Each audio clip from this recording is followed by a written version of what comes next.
Envirotech, Taco John's, and Xander Auto Parts. And also by Fisher Rounds, Kubota, Dakota Land, The Clubhouse in Pierre, Weatherall, and Hermanson Endodontics. The Girls State Hockey Tournament is also brought to you by Owyhee Federal Credit Union, Fastenal, Tickled Pink, Shields Iceplex, Midwest Hockey TV, and the Grey Goose Store and Social Club. And also by Leisure Palace Pools and Spa, Reliabank, Pelican Power Sports, Pizza Ranch, and Sunmasters. And now, with the call of the game, here's Jeff Anderson, Jim Lloyd, and John Winkler.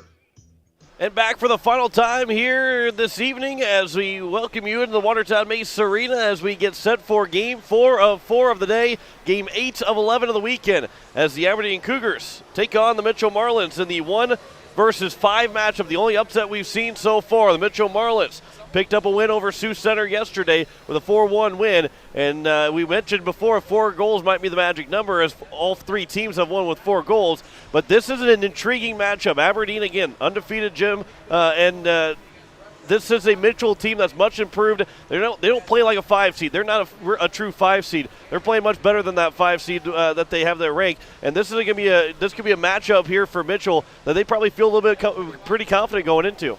Yeah, you know, Mitchell has picked up a couple players late in the season here, Nash and Brooke Jarman, and I think they've made a huge impact on this team. This team is set to beat a team like Aberdeen. I really think they can. And they got to get a hot goalie and lessen their mistakes. And I think they can really play with this Aberdeen team. I really do. Yeah, and you look at what they did yesterday with Mitchell. They played well. They didn't really make a whole lot of mistakes. They didn't get a whole lot of pucks on net. And Aberdeen's going to do that today against this Mitchell team. But the Marlins, they played a sound, good game against Sioux Center, picked up the 4-1 win, yep. And now they're going to be looking for a big upset. I think. And if you're Aberdeen, you're probably looking at saying, okay, we got Sioux Falls tomorrow. Yeah. Now, I say that, but Coach Shelby Edwards is not going to be. We know better. Yeah, she's not going to be saying that, Yeah. or not. You got to let them think that. But all roads are pointing to Aberdeen and Sioux Falls with a win by Sioux Falls earlier today. Yeah, the other side of that coin is Aberdeen is a really quality hockey team, and you're going to have to play really well to beat Aberdeen. You're going to have to play no mistakes. You're going to have a hot goalie. And Aberdeen, the one thing that they do, and it's a lot like Sioux Falls, but I think worse or better, depending on how you look at it, they put the puck on the net like you wouldn't believe. And they're going to come from all over. There's going to be people coming from the back of the net, in the front of the net, down the slot.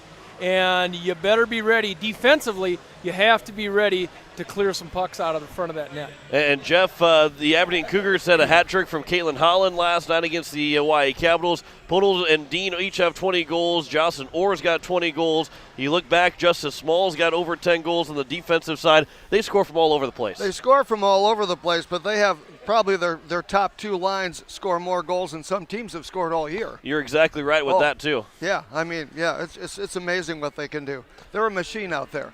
They're very well coached. And they're gonna need it again tonight here against this Mitchell team. They needed it last night because Owyhee played a great first period against that Aberdeen Cougar team. But here tonight, even against this Mitchell Marlin team, might take more than just a period and a half for this Aberdeen Cougar team to get the win. Where they kind of took over the game. And that's what they usually do with a lot of teams, is take over after a period and a half. That might not be the case tonight. Yeah, they wear you out, is what they really do. Yeah. They put so many shots on goal and dominate so much in the offensive zone, they wear a team out, plus the goalie. Yeah. And we talked about it. Anytime you're an underdog, especially to a team like Aberdeen, you got to have a little luck somewhere along the line. Oh, yeah. A couple pucks got to go in your favor, and it can change the game.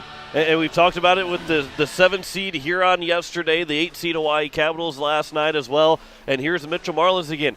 Nobody is going to expect them to win this game. Everybody thinks that Aberdeen is going to be in the state championship game. You can come out and play loose because you really have nothing to lose. Nobody's going to say, well, you failed. No, nobody's going to say that. Everybody's going to be surprised if you win the game. I don't think we'll be surprised if they win. Yeah. But I think a lot of other people that don't see the game as much, they're going to be very surprised if Mitchell wins. So Mitchell can come out here and play a lot looser than what Aberdeen has to. They can actually play with a chip on their shoulder because they know nobody expects them to play. Yep. They're going to be in the third-place game tomorrow anyway. Right. Yeah. Yep. Yeah, they're gonna live to play tomorrow one way or another. Depends on what bracket you're going to be in. Yeah. And we saw that Sioux Falls beat Brookings 4-1, so they are in the state championship. So the loser of this game will play tomorrow afternoon. At that time is at 11:30 for the third-place game, and then the 2 o'clock state championship. Sioux Falls will be facing the winner of this Aberdeen Cougar and Mitchell Marlins team. As this is hard to believe that we're already at the end of day 2 here. This is the fourth game of the second day. It goes by in a hurry. It felt like it's just started about 20 minutes ago, and now all of a sudden we're 2 teams have been eliminated, and we're 1 game away from filling out the complete bracket and getting to our final day. Yeah. Yesterday when you're up here, you're thinking about tomorrow and the next days and how many games you have left. Today you're like, we're almost there. Yeah, we're almost there. And you're going, man, we got a lot of games left to go, and I don't know if I can survive it. Now we're going, you got to be kidding me. We're almost done already? Yeah, but there's next week. That's right. We got next week. That's right. The boys varsity tournament over in Sioux Falls at the Shields Iceplex on Friday and Saturday, and then Sunday is going to be at the Denny Sanford Premier Center. Yep. I think that's going to be a very good weekend. If it's anything like this weekend, it's going to be really good because this weekend's already been good, and we're still 4 games away from finishing this one out. Well, and the crowds have been great, and the people that have been here have been very enthusiastic. Yep, and that's great, and that's what these kids need. I think I see the Mitchell Marlin already back and ready for the first period of this game. Well, John, and when you were gone, there was an 80s theme like all day, wasn't there? Yeah. And at first I thought it was maybe just the way they dressed. But then I found out that there's actually an 80s theme, and they were doing it on purpose. Oh, hey, there you go. That's a neat way to have the Saturday here in Watertown. Nothing like a little 80s throwback. Yeah, we saw some leg warmers, we saw some headbands over there, some pastel colors. It was kind of cool. If we had But probably none of you guys are old enough to remember the 80s. I don't remember the 80s. Actually, I do. So do I. Yeah. I remember the 70s and the 60s and the 50s. I remember the 90s. That's what I remember. 90s. I remember the 90s. I was growing up in the 90s. But before we talk more decades, we got a game going on here. We regress. We're going to go down to the. Never mind. I'm not going to go there. we haven't got a game to get to. We have the Aberdeen Cougars and the Mitchell Marlins coming up here in just a few minutes. We'll take that commercial break. We come back. We got Puck Drop for you next. You're listening to the State Girls Varsity Tournament on Capital City Rock 1480 KSTR, as well as on YouTube at Capital City Rock Sports. Drop that puck! Drop that puck! Hey, hockey fans, before or after the game, come on out to Grey Goose Store and Social Club. Dine in, carry out, stop by for refreshments. Fill up your tank with quality fuel. We've got it all at Grey Goose Store and Social Club, just off of Grey Goose Road, behind the red line of the capital city. Go Capitals! Hello, hockey fans. First National Bank is excited to sponsor the 2021 Varsity Hockey State Tournament. Good luck to all the talented players, and a special shout-out to our hometown team, the Hawaii Capitals. At First National Bank, we're always on your team and ready with the assist to reach your financial goals. Check us out at firstnationalbanks.com or at First National BNK on Facebook. Member FDIC and an equal housing lender. The frigid air of winter and the blistering heat of summer can really put a dent into your pocketbook. The gang at Weatherall Roofing and Insulation in Pierce say, just foam it. Saving money on your energy bills is what it's all about with Weatherall Roofing and Insulation. Let Weatherall Roofing and Insulation help you save money with their custom spray foam or blow-in fiberglass insulation. Call 224-7982 for a free estimate. And remember, just foam it. When you're in the need for high-quality replacement auto parts, look no further than Zander Auto Parts and Machine Shop in Pierre. Zanders has been servicing the Pierre area for over 40 years. Their professional parts techs can get you the parts you need and get you back on the road. Stop by Zander Auto Parts and Machine Shop at 500 West Sioux in Pierre or call 224-9221. Zanders, your source for domestic and foreign auto parts and accessories. When you're looking for quality trash pickup services, look no further than Envirotech. 6 days a week, their trucks are on the road picking up trash, even holidays. They're also the place to contact for recycling services. Their friendly, professional staff is ready to assist with weekly pickups or even special pickups. Check out the website at envirotechwaste.com. Envirotech is locally operated. Call 224-4804. Envirotech Waste Services in Pierre, proud to support high school athletics. We are back here at the Watertown Mace Arena as the Mitchell Marlins have made their way out to the ice, but so far we haven't. Oh, there comes the Aberdeen Cougars, the top seed, and the crowd giving. We got some standing, some sitting. We've got a pretty good crowd here for the final game of the night. That must be where the heat is, because everybody's down to the left, to our left. The heat must not be working to the right of us, because there's a very few selected players over, or looks like players over there, probably watching to see how this game turns out and who they're going to play tomorrow. But we will have the introduction of the starting lineup here in just a moment, as, again, the Aberdeen Cougars are going to go from right to left on your radio dial, the Mitchell Marlins from left to right, as if you're watching on TV, it'll be the same way, just to your screen instead of your radio dial. That's right. Tonight's action will between the visiting Mitchell Marlins and the home team Aberdeen Cougars.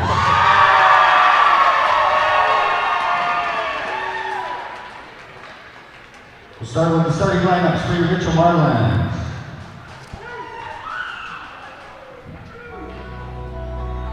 Starting at defense, number 2, Tristan Zimmer. At the other defense, number 45, Kate Nash. At one forward, number 7, Kelsey Ahmed. At the other forward, number 11, Brooke Jarman. And at the other forward, number 12, Brett Ridley Sabers. And in goal for your Marlins, number 52, Sadie Cook. Coaches for your Marlins, Christopher Jones and Ashley Zimmer.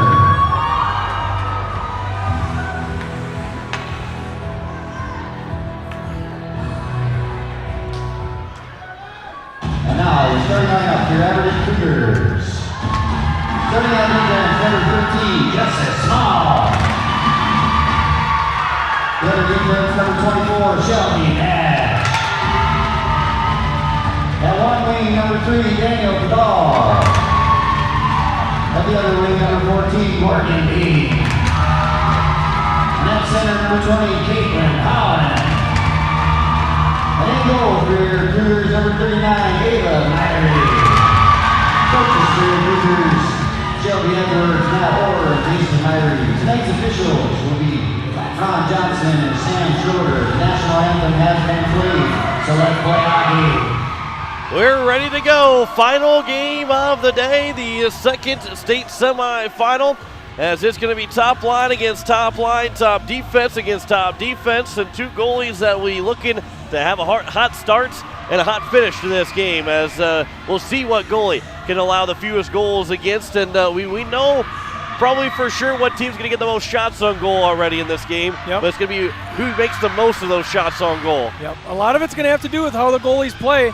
And Myrie from Aberdeen has not seen a ton of shots. She's a great goalie, a quality goalie, but she doesn't see nearly as many shots as anybody else in the state. So it will be on the face-off, Kelsey Amick along with Caitlin Holland of Aberdeen. 17 minutes are on the clock. We're ready for hockey here. Final game of the night. And the face-off is won by the Mitchell Marlins and almost turned over, and it will be turned over as Dean throws one towards the net and it goes wide of Clute. Into the near side corner, as it's going to be Podol to take it out of the corner and fish it behind the net. Kate Nash is there for the Mitchell Marlins. The Marlins will get it out. It goes off of the skates, I believe. No, it was not off the skates, but it was going to be then covered by Myrie. And it will be no icing and an offensive zone face-off here for the Mitchell Marlins. Looked like it went off of a skate of Aberdeen, but the referee had the hand up for an icing, but Myrie covered it, so we'll get a face-off, an offensive zone face-off with the Mitchell Marlins, but it's won by the Aberdeen Cougars as Dean has it. Morgan Dean off the glass, and it'll go out of the zone. Kate Nash will race after it, get her stick to it, and from her own blue line, fans on a pass attempt, and was able to chip it out of her own zone before it was turned over. Back to the Aberdeen blue line. Shelby Nash. She'll get it over and across, and over for Dean into the attack again. Kate Nash will defend her. There's a shot towards the net, saved by Clute, and then a cover for the whistle as Holland was on the doorstep trying to swat that one in, and we get a quick whistle here with 16:15 to go. Shoot from anywhere at any time. That's the name of the game for Aberdeen. And it works. It works. It's worked for several years for this Aberdeen Cougar team as the tie up over there in the corner. Reese Amick, along with 3 other players, will tie up, and it'll be taken by Tiffany Hatwan. And it'll be played up but not out of the zone as the Cougars will hold it in. Here is going to be the Cougars. It's going to be Caitlin Poppin. Gets the puck back from the near side corner, throws it across the goal line, trying to get a quick pass out to the slot. But instead, Kate Nash is over, trying to get it out of the zone. But here comes a shot from the face-off circle inside the dots, and a save is made by Clute again. As stepping up, that was Sandvig, as Madeline Sandvig came in from her defensive spot. And that's another thing, too. The defensemen are so active on the offensive end for the Aberdeen Cougars. You're like you're playing 5 different forwards out there. Yep. The face-off to the left of Clute, and it's won by the Aberdeen Cougars, as it will be played here by Harrison up the boards, but intercepted by the Marlins. It comes back to the far side corner, and then it's going to be grabbed by Poppin. Poppin the pass in front. There's a shot that goes high over the top of Clute. And the Marlins will escape to center ice, and racing after it, trying to get to it, is going to be the Mitchell Marlins. That was going to be Brindley Sabres as they try to get the top line back out.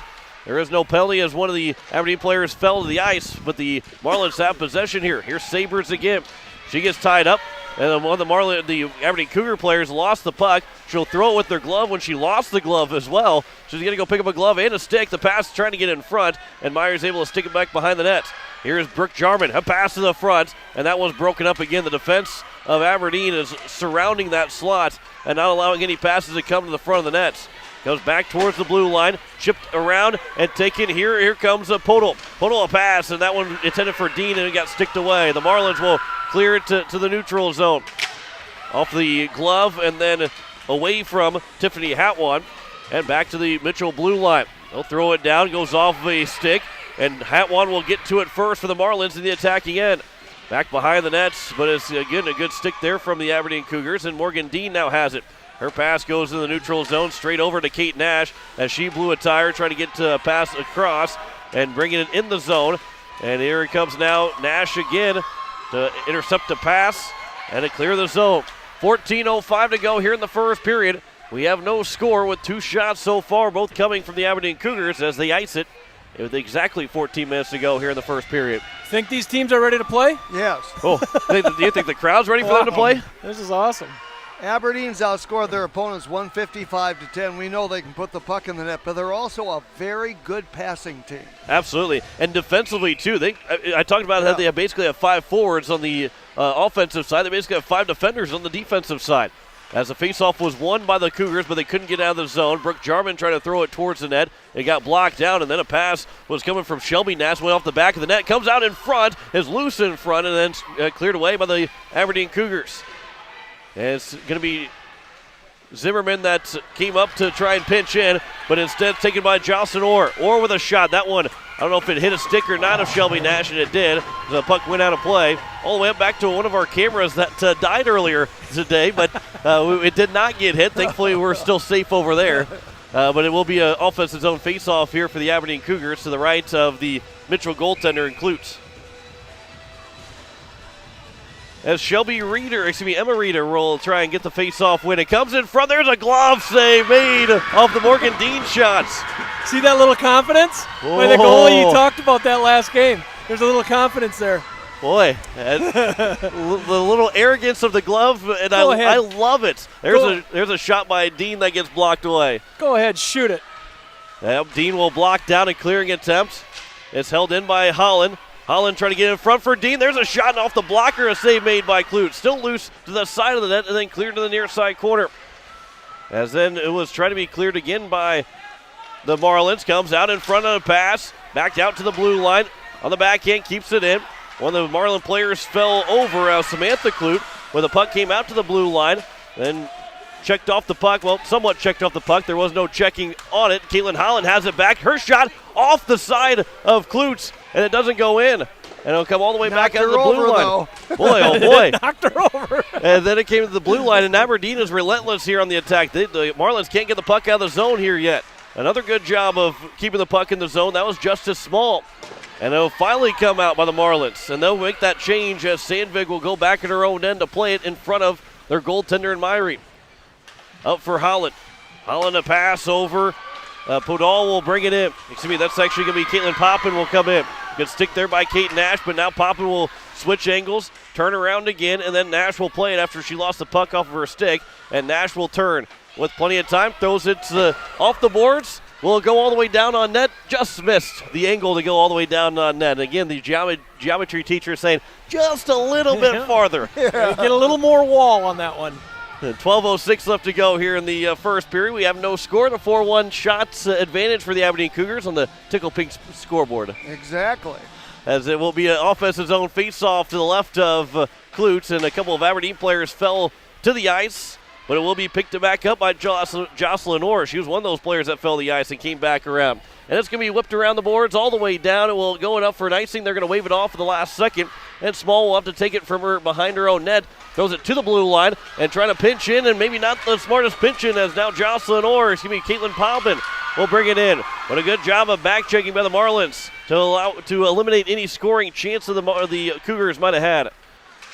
Kate Nash trying to get a stick to it. Jarman goes up the boards, but not out. And it's going to be held in by Sydney Hofer.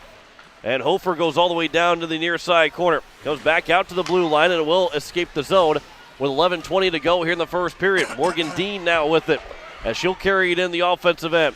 Dean a pass for Holland in the slot. That one might have been surprising to Clute, but it went wide of the net to the glove side. And then cleared out by the Marlins another time. Sydney Hofer. Hofer a pass, right back in, and now the Marlins will intercept. Here's Brooke Jarman, and Jarman going one-on-one, but a good defensive play. That was by Shelby Nash, and we'll go back the other way. Actually, that was Lauren Shield that made that defensive play. Here's a shot and a glove save made, but it was batted by a high stick, and we will have a whistle, I believe, and there's an extra shove, and we might have our first penalty of the game. And it's going to be Morgan Dean that's going to go. There was an errant stick that went in the back of the head of Morgan Dean, and she didn't appreciate it. I'm not sure if it was on purpose, but it was definitely a hit to the back. So Dean's going to go to the penalty box for 2 with a rough, and Mitchell's got their first power play. And it's going to be an offensive zone power play face-off, because it was played by a high stick and then touched by Aberdeen again. And so it's going to go all the way down, and Mitchell Marlins have a power play. They'll win the face-off. They got a chance here to get the first ever goal score this year on the power play against the Aberdeen Cougars. As Brindley Sabres has it. Back to the point. Back down for Sabres again. She's outside the circles. And then a pass back up. That one thrown towards the net, went wide. But it's still going to be taken by Brooke Jarman. Goes back up for Kate Nash. She'll throw it to the net, looking for a redirect. And then came back for Sabres, and just off of her stick, as she couldn't redirect that one in the back of the net. There's another shot. Comes back for Jarman. Jarman with a shot, gets blocked out. Jarman trying to get it back for a shot. That one slips just wide of the net. The Marlins still have it with 1:20 to go on the power play. 10-10 left to go here in the first period. Good move by Sabres. Sabres gets away from the defender. Over for Kate Nash. She'll wind up with a shot. That one goes high over Myrie. And then played back again. Here's Reese Amick. Amick's made a couple of good moves. Now she'll take it around the net. Comes out in front for Jarman. Just past her stick. Kate Nash will wind up with that shot, and one goes wide. Maybe looking to try and hit somebody to make it redirect in. Comes back again and laid back for Amick. Reese Amick with another shot. There's a glove save made by Myrie, as she saw that all the way. And I'll tell you what, this might be, and I haven't seen Aberdeen all season, so I don't know if that's true or not, but this might be the best looking power play against the Aberdeen Cougars all season. Yeah. Reese Amick really putting it on the net. She was a big part of that power play. And huge the part. Marlins are trying to get a late change, but they're going to have to keep Amick on the ice. They're trying to get Tristan Zimmer out, and the faceoff is tied up, and it's won by the Marlins. Here's a wind-up shot. That one is a save made by Myrie. I don't think she realized she had saved that. Trying to clear it, but does not clear it. Kate Nash will hold it in. Here's another chance for the Marlins. There's a shot that goes wide of Myrie. Might have been redirected wide. 38 to go here on the power play. And the Aberdeen Cougars will finally clear the zone for the first time. And Kate Nash late on a shift. She's going to make that rush back for beat Jocelyn Orr to it. And she's able to take it away from Orr. Pass goes across, but it's going to be intercepted. And here is Poppin trying to get a shot towards the net, and that one's blocked down by the Marlins.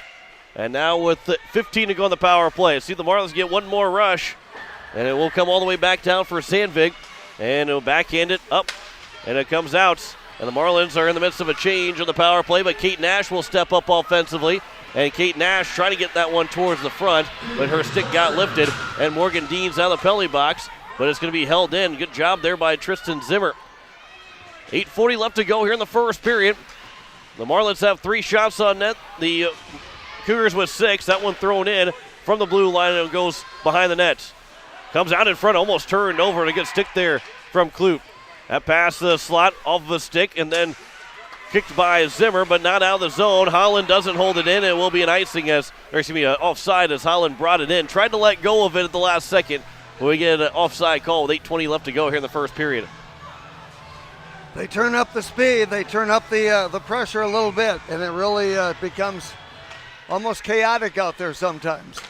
As it will be at the blue line, dumped in by the Cougars. That one came from Small. As it'll be played back and around to the near side. Brooke Jarman trying to take the puck. Holland throws it wide of the net.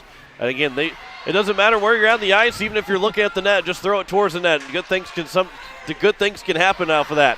As the Marlins will clear the zone back for Small at her own blue line, and it'll come in off the stick of Holland. And then flipped up, and that one will go into the crowd. And we'll get a souvenir for some. Oh, you get popcorn if you return the puck to the concession stand. Oh, boy. How about that? We need to start chasing some pucks. They need to flip some up here to us. We'll send Jeff down to go get some popcorn. We get a puck up here, I'm running to the concession stand. I'm running for cover if we get a puck up here, too. That's what you have somebody on both sides of you. That's right. I got 2 different hands that come up and protect me. As a face-off is won by the Cougars, comes in front. We're going to have our first penalty of the Marlins. As it's going to be a check is called. And the Marlins, after that great chance there by the Cougars, will take the penalty. And it looks like it's going to be Shelby Nash. She's used to being able to check. Kate Nash is going to go. She's used to being able to check. She's played with the boys. Yeah. If you watch her skate, she's really strong on her skates. And I think that does come from playing with the boys. Somebody always trying to knock you off your feet. So it's going to be a face-off, and it's won by the Cougars. Their first power play. That shot gets blocked in front by Brooke Jarman. And Jarman gets pinned to the boards with 2 different players for the Cougars there, but Jarman takes the puck and she'll clear the zone, but not far out of the zone. The Cougars will bring it right back in. There's a push off the puck, just a push, not a check, as it'll be played back behind the net and around. And that one almost could have been a check, and we have one of the Cougar players down, and maybe the net has come off. And we'll see. So they are going to give a roughing, I'll bet. Oh, the referee blew the play dead, and the faceoff is going to come out of the zone. No penalty. Harrison went down. And then, that's actually going to be Sydney Hofer that went down.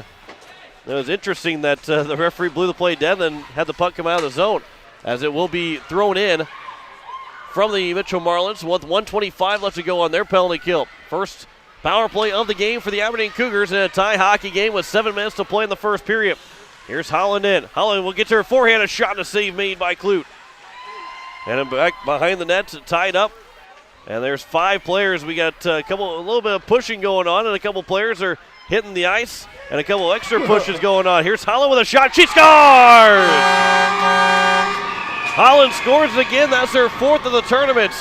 And it's 6:46 to go in the first period. The Aberdeen Cougars take their first lead on the first goal of the hockey game. Well, she's their best player. She's their goal leader all year, and you expect a player like that to step up in a big game like this. So Holland, who got her 40th goal last night, will continue to add to her total, and if teams aren't careful, she might finish with 50 goals by the end of this season. 6:46 to go, 9-3 in shots in favor of the Cougars, and they get the icebreaker, a 1-0 lead on the goal from Caitlin Holland. As Morgan Dean lost the puck, and here comes Zimmer. Dean will get the lone assist on the goal for Holland, as Zimmer trying to get to the front of the net, and that one was off of a stick, but Zimmer is able to hold it in. And now the Cougars from their own blue line will get it out. And now they'll bring it in. Nope, it will be offside. The referee waved off offside, but then the other Aberdeen Cougar came in. Podol came in offside, so he had to change his call at the last second. Yeah. Kind of missed her over there. She was a long ways offsides. And we get a face-off in the neutral zone just outside the Mitchell blue line, right below us here in the Relia Bank broadcast booth. And the face-off is won by the Mitchell Marlins, but turned over right to the Cougars in the neutral zone. Instead, the Marlins, a couple players battle. A Cougar player goes down, but it will be played all the way back as Kate Nash will swing to the puck.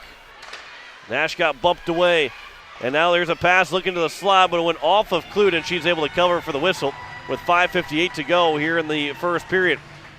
Well, this game's been a little intense here. We've seen a couple extra pushes, a little extra shoves. The emotions are running high. They know what's on the line in this game in more ways than one, as the Marlins are looking to get the state championship, but also just knock off this juggernaut of an Aberdeen Cougar team. And the Cougars aren't going to let anybody knock them off at any point in this season, as it's turned over the neutral zone. Almost could have been a penalty called on Jarman, but it will be in the zone, and another Cougar player gets knocked down. The Marlins will try and clear it, but they do not. It's held in by Shelby Nash. And around Jarman will switch the angle and go the other way. And it's going to be taken by Jarman. It's going to be Sabres that will take it. She'll look to go up the boards. That one comes out. They could have had a 2-on-1. Brick Jarman racing after it, but it will be taken first by Sydney Hofer.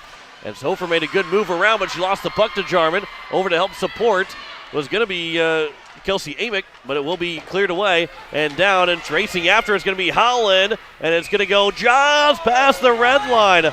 Oh. And very, very close. The referee called icing, and I think just to make sure, Clute did not want Holland to Clute did not want Holland to get to the puck. So as soon as that crossed the red line, she knocked it away just in case the referee waved off icing.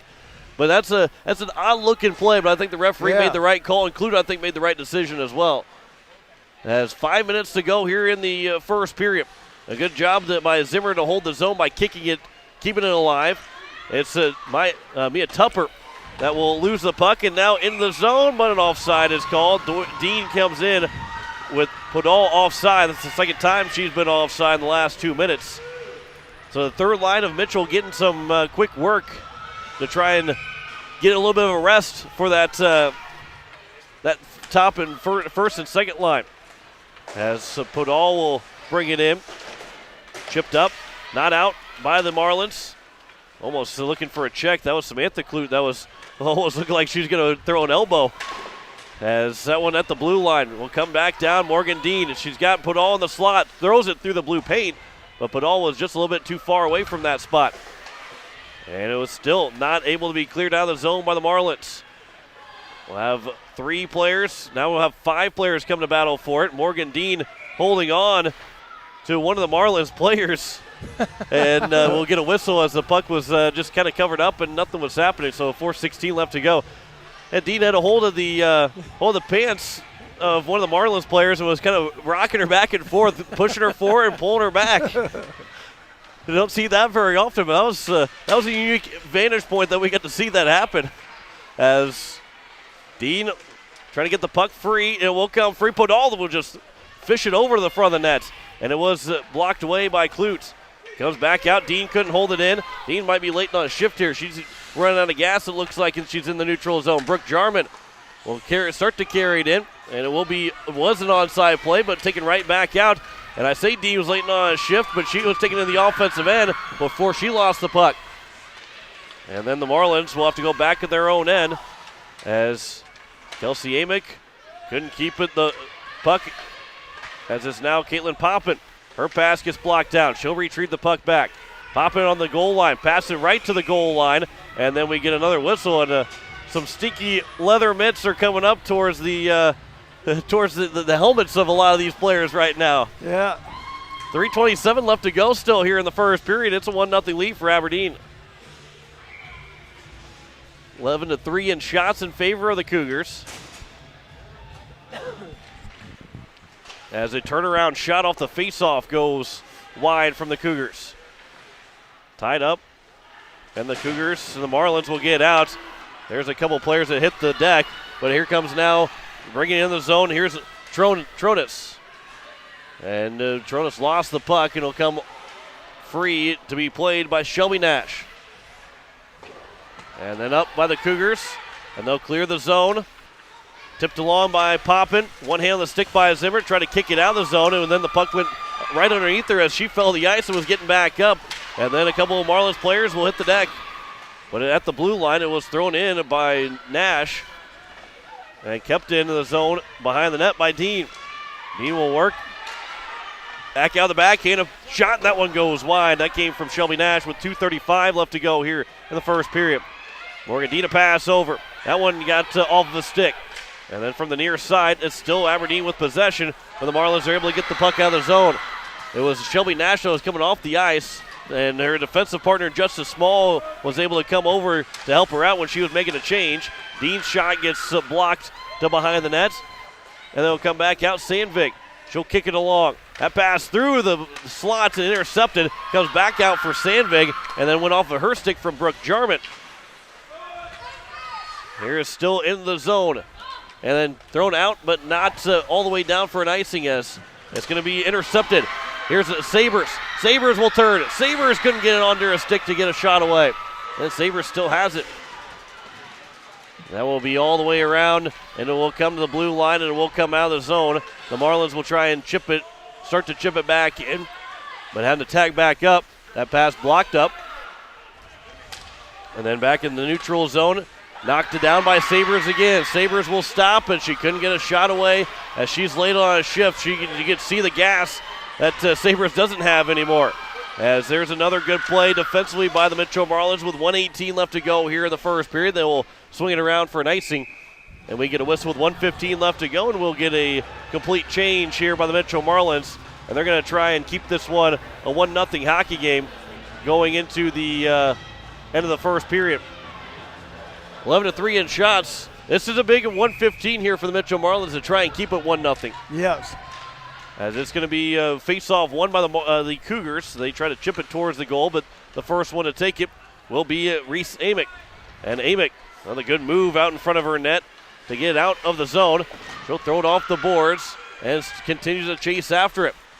That's to the blue line, just underneath the stick of Brooke Jarman. Goes back, going to be played by Tiffany Hatwan. And it will be played again by the Aberdeen Cougars. Lauren Shield nearly lost it, but Morgan Dean will take it. Dean comes in. Dean with a shot save made by Clute loose, and we get a whistle. And making sure that there's nobody to get a clean shot at it. Lauren Shield was in on the doorstep, but Clute was able to cover to get the whistle with 40.5 left to go here in the first period. 3 Aberdeen Cougars looking for the rebound right there. So with 40.5, the Marlins will look to try and hold on to just keep this a 1-0 deficit at the end of the first period. Here the Mitchell Marlins getting out of their own end. Brooke Jarman had it, lost off of her stick. Podol get it in, a good stick lift. Clute will stick it over into the near side corner and then played back out and at the blue line. They can't get it out of the zone. Off the boards, Kate Nash will turn with it. And then thrown back in by Small, where it will be taken by Zimmer with 9 to go here in the period. Sabres, one last chance here for the Marlins to try and tie this up. Good pass. There's a shot save made by Myrie. No! It's in the back of the net! With 2.1 left, the Metro Marlins tied up at 1. Is that Kelsey Amick? I would believe that was Kelsey Amick to tie it up. It snuck through Myrie. Or that was Brindley Sabres maybe that got the goal. Either way, the Marlins, that's a huge goal to tie this hockey game up with 2.1 left. The faceoff is won by the Marlins, and that's going to do it for the first period. The Marlins tie it up with 2.1 left to go in the period. And how about that? It snuck through Myrie. That was Sabre that got that. And it's 1-1 after 1. Wow, that was... nope, Kelsey Amick will get the goal. Sabres with the pass. Yep. And Zimmer will get the secondary assist. So Amick from Sabres and Zimmer. That came with 2.1 left to go. 6:46. Holland got a power play goal, and we are squared at 1 after 1 period. this is shaping up to be a pretty good game, Jim. Yeah, it looked like it kind of gave a rebound there because Kelsey just kind of threw it at the net, and it came right to her forehand, and she slam dunked it. And that leaves all momentum in the locker room right now to the Mitchell Marlins, Jeff. Yes, I think so too. But I think it gives them hope. Yep. It gives them hope that there'll be another period and they have a chance in this game. It gives them a lot of momentum. It gives them a lot of a boost. If you can, a big boost. If you can play start a period tied with the Aberdeen Cougars, that's a good start to a period already. Yep. So it is 1-1 after one period. We will step aside. We'll come back with the first intermission. You're listening to the Girls State Varsity Tournament on Capital City Rock, 1480 KSDR, and on YouTube at Capital City Rock Sports. Hello, hockey fans. First National Bank is excited to sponsor the 2021 Varsity Hockey State Tournament. Good luck to all the talented players, and a special shout out to our hometown team, the Hawaii Capitals. At First National Bank, we're always on your team and ready with the assist to reach your financial goals. Check us out at firstnationalbanks.com or at First National BNK on Facebook. Member FDIC and an equal housing lender. Tired of walking out in the morning with a thick layer of frost and having to scrape your car? Don't want to freeze sitting waiting for the car to warm up? Well, what are you waiting for? Call Jason and the crew at Sunmasters in Pierre, and they can install your remote start today so you can stay warm this winter and keep those windshields defrosted from the comfort inside your home. Call 224-6102 or stop in today at 1020 East Sioux Avenue. Sunmasters in Pierre. If you live, work, worship, or attend school in any of our 27 counties, Dakota Land Federal Credit Union is the best way to harness the power of a not-for-profit financial institution. Locally owned and operated, Dakota Land is known for competitive rates, local decision-making, and local loan servicing. An auto or home loan at any of our 11 convenient locations keeps your money where it belongs.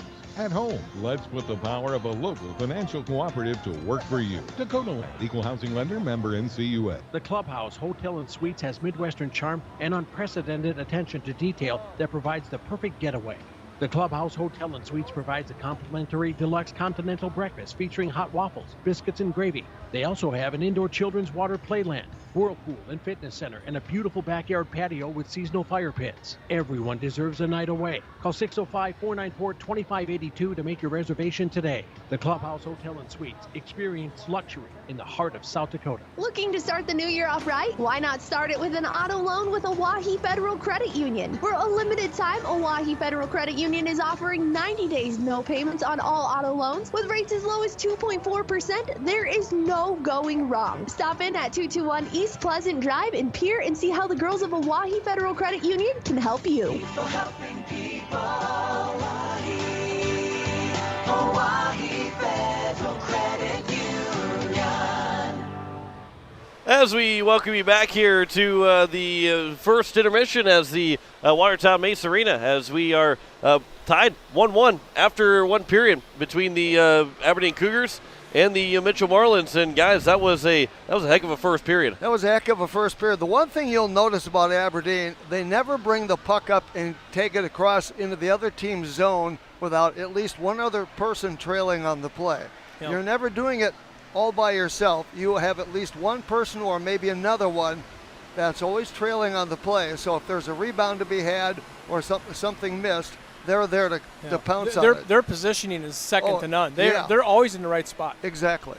Yeah, and that's why they're always so good and why they score so many goals, because once you get the puck out of the zone, all of a sudden, or you're trying to get the puck out of the zone, you can't because someone's right there behind them to take the puck again, and you're still outnumbered. It's never a 1-on-4 situation. It's always a 2-on-2, 3-on-3, whatever. And then when you go back to the defensive side, it's never 2-on-1 coming the other way. For even if it might be, there's someone already skating back and a good back check from Aberdeen. Then when you get into the zone, I mean, all 5 Aberdeen Cougars were inside the slot at one point, deflecting any pass that was coming that way, because they knew that Myrie had anything from outside the circles. They play so well defensively. They know their spots, and for Mitchell to be 1-1, that's exactly what they wanted to be. I think if you're Mitchell, you're saying we want to be tied after the first and second period, and then we'll go for the win in the third. And if we have to go to overtime to try and get it done, we're going to go to overtime to try and get it done. You seldom have an odd man rush against an Aberdeen team. Right. And Shelby told us that when we had her up here. She said they play 5-man defense. It's what they do. Yeah. And I think that's what they preach because the back checks are unreal. They get back. Everybody's back in front of their goalie. And I mean, it's an easy sell to make, too, because when you look at it, you got 4 girls that have at least 20 goals on the season. Yeah. They say, hey, play a lot of defense, you're going to score a lot of goals. Sometimes you might say, nah, that can't be true. Well, she's making it true. Yeah. Everybody goes back and play defense. Nobody's thinking offense when you're inside your own end, outside of, okay, we get the puck, we go on offense. Yep. But you're playing some pretty good defense, and it's going to result in some really good offense. But give credit to Mitchell right now, though, because nobody expected a 1-to-1 after the first period. And the big thing is only 13 shots on goal. There's been a lot of block shots from Mitchell. There's been a lot of shots that have gone wide.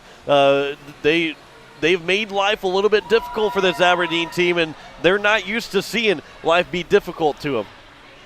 Yeah, you're exactly right. Yeah. Very seldom have they been tied going into intermission in any game. Well, we talked about this team, this Aberdeen team, maybe has another gear. Let's see if they have one against a pretty good Mitchell team. Yeah, and you got to expect, if you're Mitchell, you got to expect that gear to be ignited from that Aberdeen team and be ready to get your own next gear going against this Aberdeen team. It's 1-1 here after the first period. We'll step aside. We'll come back with more of the first intermission. You're listening to the state tournament on Capital City Rock, 1480 KSDR, as well as on Capital City Rock Sports. Lace up your shoes, because it's back.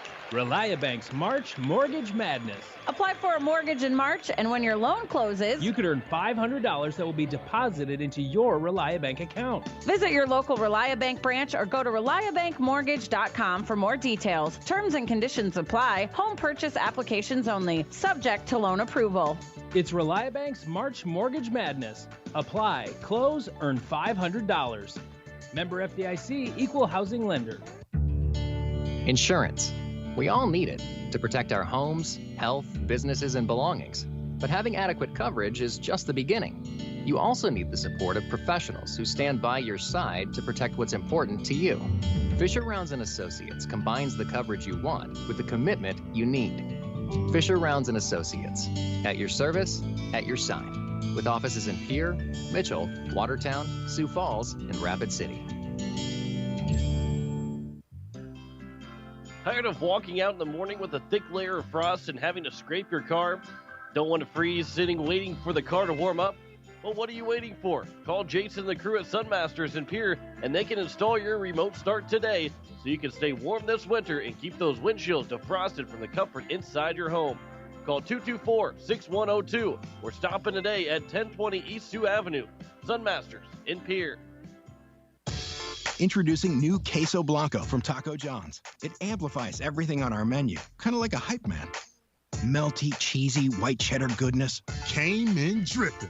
With just the right amount of jalapeno heat. Where my peppers at? Oh, yeah, right here in the queso. Our Queso Blanco remixes anything, like the Boss Burrito for only $6. Remix! Download our app for exclusive deals at Taco John's. Bigger, bolder, better. Never enough queso. Hello, hockey fans. First National Bank is excited to sponsor the 2021 Varsity Hockey State Tournament. Good luck to all the talented players, and a special shout out to our hometown team, the Hawaii Capitals. At First National Bank, we're always on your team and ready with the assist to reach your financial goals. Check us out at firstnationalbanks.com or at First National BNK on Facebook.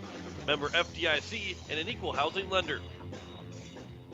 As we welcome you back here, it's a 1-1 hockey game after one period. As John That's Winkler, right. Say that again. A 1-1 hockey game. That's right. John Winkler alongside Jeff Anderson, Jim Lloyd, and that 1-1 hockey game is between Aberdeen and Mitchell. And again, if you're a common fan to girls hockey, you expect Aberdeen and Sioux Falls to be in the championship. Well, one of those teams is in the state championship. Sioux Falls held serve, and they're in the state championship as the number 2 seed. The number 1 team at 16-0 coming in this tournament. They're tied 1-1 right now, and Mitchell's got to be feeling pretty good and feeling pretty confident going the second period. Well, and Sioux Falls was a close game, and they only won by 4-1 this afternoon. But that was thanks, of course, to Runge of Brookings, who really kept them in the contest. They gave up, or they had 50 shots on goal. Sioux Falls did, and yet they only got 4 goals. Yeah, it's hard to believe four goals beat them. Yeah. Yeah. It really is. So, Aberdeen's kind of getting a little bit of root treatment in this game. Yeah. After the first period, much like Sioux Falls got early on. Rude treatment. They're getting rude treatment. That's awesome. It's a 4 shots for Mitchell. One of those 4 went in. But that's the big thing. It's 13 shots for Aberdeen. They had about 23, I believe it was, after the first period. Then they outshot at Owyhee 21-0 in the second period or something around that factor. Because Aberdeen's a second period team. I wouldn't say that they win games in the first period. Sometimes they win games when they step out on the ice just because they're Aberdeen. But the second period has been the best period for Aberdeen, and they've got to make the most of it here, because if they can't make the most of the second period, then Mitchell all of a sudden turns into a 1-period game, and Mitchell's going to be feeling even more confident going to the third period. I don't think you really want to have Shelby Edwards talk to you between the second and third periods and be tied or maybe only ahead by 1 goal. No, that would not be a fun. That only out of respect for Absolutely. her. She's an excellent coach. Absolutely. She's hard on these girls. Oh, yeah. But they like her and they play for her. And they're going to bend over backwards to try to get this done for her. And she's having that conversation right now. And there's something to say about a coach that can be hard on a team and get the most results out of a team. She knows how to pick a battle with the team, to fire them up a little bit more, maybe be a little bit more reserved. And that's a sign of a really good coach. And she is too, because she gets the most out of these girls all the time, every single year. But wouldn't you be surprised if she came in the locker room and never said anything? That might get attention more than it does. Yeah, sometimes that gets more of attention of the girl of any team when a coach comes in and doesn't get fired up and just kind of stands there staring at you and then walks away. I knew a coach one time that wouldn't come in the locker room when he was mad. He just didn't even show. And then so he never showed up. Yeah, he didn't even show. You met him back out on the court. And so it is a 1-1 hockey game, and I think she went to the locker room with them. She went into the locker room. But as the Aberdeen Cougars take on the Mitchell Marlins, here's second period coming up. We'll have it for you next on Capital City Rock, 1480 KSDR, and on YouTube at Capital City Rock Sports. Dr. Brian Hermanson serves Central South Dakota with specialty root canal treatment. Hermanson Endodontics aims to provide root canal treatment that is not only comfortable, but has a quality first emphasis. We believe that by preserving as much healthy tooth as possible, we can help you retain your natural teeth longer. This is accomplished with state-of-the-art 3-dimensional imaging and the dental operating microscope to guide diagnosis and treatment. Ask your dentist if a root canal specialist is right for you. Hermanson Endodontics, 1709 North Lincoln Avenue in Pierre. When you're in the need for high-quality replacement auto parts, look no further than Zander Auto Parts and Machine Shop in Pierre. Zander's has been servicing the Pierre area for over 40 years. Their professional parts techs can get you the parts you need and get you back on the road. Stop by Zander Auto Parts and Machine Shop at 500 West Sioux in Pierre or call 224-9221. Zander's, your source for domestic and foreign auto parts and accessories. In 2020, we learned keeping close to home and family is more important than ever. As a locally owned and operated financial institution, Dakota Land Federal Credit Union has been keeping it close to home since 1935, offering you a full lineup of services with local decision-making and local servicing. If you live, work, worship, or attend school in any of our 27 counties, Dakota Land Federal Credit Union is as close to home as it gets. Equal housing lender, member NCUA. Hello, hockey fans. First National Bank is excited to sponsor the 2021 Varsity Hockey State Tournament. Good luck to all the talented players, and a special shout out to our hometown team, the Owyhee Capitals. At First National Bank, we're always on your team and ready with the assist to reach your financial goals. Check us out at firstnationalbanks.com or at First National BNK on Facebook. Member FDIC and an equal housing lender. Introducing new Queso Blanco from Taco John's. It amplifies everything on our menu, kind of like a hype man. Melty, cheesy, white cheddar goodness came in dripping with just the right amount of jalapeno heat. Where my peppers at? Oh yeah, right here in the queso. Our Queso Blanco remixes anything, like the Boss Burrito for only $6. Remix! Download our app for exclusive deals at Taco John's. Bigger, bolder, better. Never enough queso. And we are back here to start the second period. Almost got back before the puck drop, but we got back just in time as Aberdeen brings it right in. The shot, the save made right on to Klutz as that came from Jocelyn Orr as they start the second line out for the Aberdeen Cougars. We almost got the referees to wait until we were all the way back. They waited just a second too early. We thought we had some pull, but really, in reality, we had none. Yeah, we said that they're on our time. We got TV over here. We got to make sure we get the game back on. But we were able to get back just right after the faceoff was dropped, as the Aberdeen Cougars almost had a power play. Almost could have had a check called on Brindley Sabres. But at the blue line, the Aberdeen Cougars have to check back up onside. And it will be the Cougars that have it at the Mitchell Marlin blue line. And they'll throw it in, but Kate Nash is right there for the Marlins as Nash goes across. It was tipped forward, and it will be played now here by the Marlins, by the Cougars. Sydney Hofer left the puck there, and we'll get a penalty coming up, and it's going to be on the Aberdeen Cougars, and a high sticking call is going to be coming against Aberdeen. And Sydney Hofer is going to get the penalty. And Hofer will put them at the disadvantage. 5-on-4 attack here for the Marlins. Kelsey Amick is playing very aggressive, and she's been tangled up with a couple of the Aberdeen Cougars this game. And we'll see if now the Marlins can get that first power play goal against the Cougars. Again, this Aberdeen Cougar penalty kill team 100% on the penalty kill. And so it is going to be the face-off one back by the Cougars. They throw it all the way down. Kate Nash will leave it up for Sabres. And now Brindley Sabres will turn her pass all the way through a couple of different Aberdeen Cougar players. And it's going to be taken and brought in the zone by Jarman. Jarman with a shot. That was blockered down. Rebound chance for Amick. That goes wide. And back for Jarman again. Jarman will lay it back for Nash. He'll wind up with a shot. That's high. That's going to go over the net. Jarman again will race after it. And the Cougars at the blue line, and it is coming out of the zone. And it's to be thrown back. The Marlins have to tie back up, but the Cougars are able to throw it all the way down as it will go around the net and back for Kate Nash to be played. There's a couple of good looks there for the Marlins on the power play. And then Kate Nash lost the puck, taken by Holland. And Holland on her backhand pass gets blocked away. And Kate Nash again for the Marlins, up for Jarman. Went between the skates of Jarman. That one's thrown towards the net and off the stick of Clute, and it goes to the near side corner. 55 left to go on the power play here for the Mitchell Marlins. That pass, that one was coming from the Aberdeen Cougars. And back for Nash again. It's a period of long change. So the Marlins defensive pair of Nash and Amick have to get off the ice here shortly, but they can't right now. Stepping back on the ice. Here comes now the Marlins. That shot goes off the mask of Clute. That was a headhunter. That was a rocket by Holland. That thing had some smoke on it. And now the Marlins back to the neutral zone, but the Cougars are there again. It's hard to get it set up offensively if you're the opposing team to the Aberdeen Cougars, even when you have the power play. 15 to go on the power play for the Marlins. That goes off of a stanchion, so it got played back to the defensive line and then throws all the way down, and it will be an icing. With 8 seconds left to go on the power play, 14:22 to go here in the second period. And I think Kate Nash and Kellen and Reese Amick are coming off the ice for the first time of the period, I think. Well, they've been on the ice a long time. They finally get a chance for a quick change. Face off to the right of Clute. And it's going to be won by the Marlins, but not out of the zone, held in. That shot comes through, and that was off the pads and away from Clute.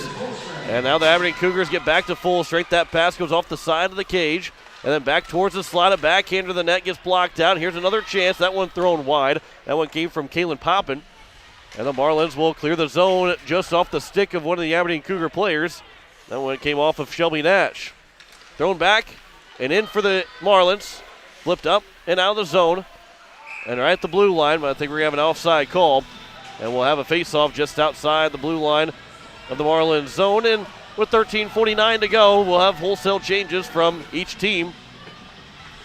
And we'll probably see that top line of Mitchell more and more. They're not going to get as many breaks here in the second and third period as long as this game stays a tie or one-goal hockey game. It's tied right now at 1-1 as a backhander comes to the front of the net, went off of a stick and almost went in the back of the net after a friendly fire from Clute.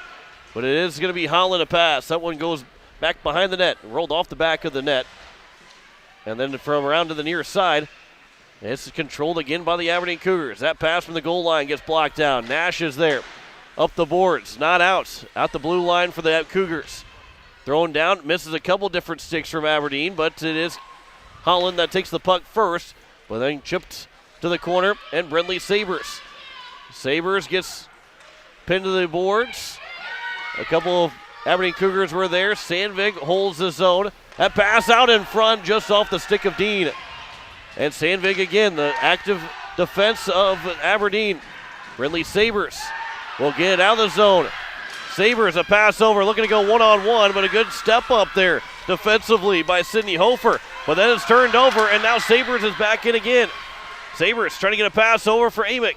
Amick trying to throw it to the front of the nets. It gets blocked away behind the nets. Amick will go back again on the backhander, trying to get it popped up towards the net, but it's again Shelby Nash is there, and then flipped up, and it will stay in play, almost hit a stick of the Mitchell Marlins on the bench, and it goes all the way down. It will be an icing. That's a huge break, because if that hit the stick of one of the Marlins players, it would have been a puck out of play, and we had a face-off in the neutral zone, but instead the Marlins now have an offensive zone face-off.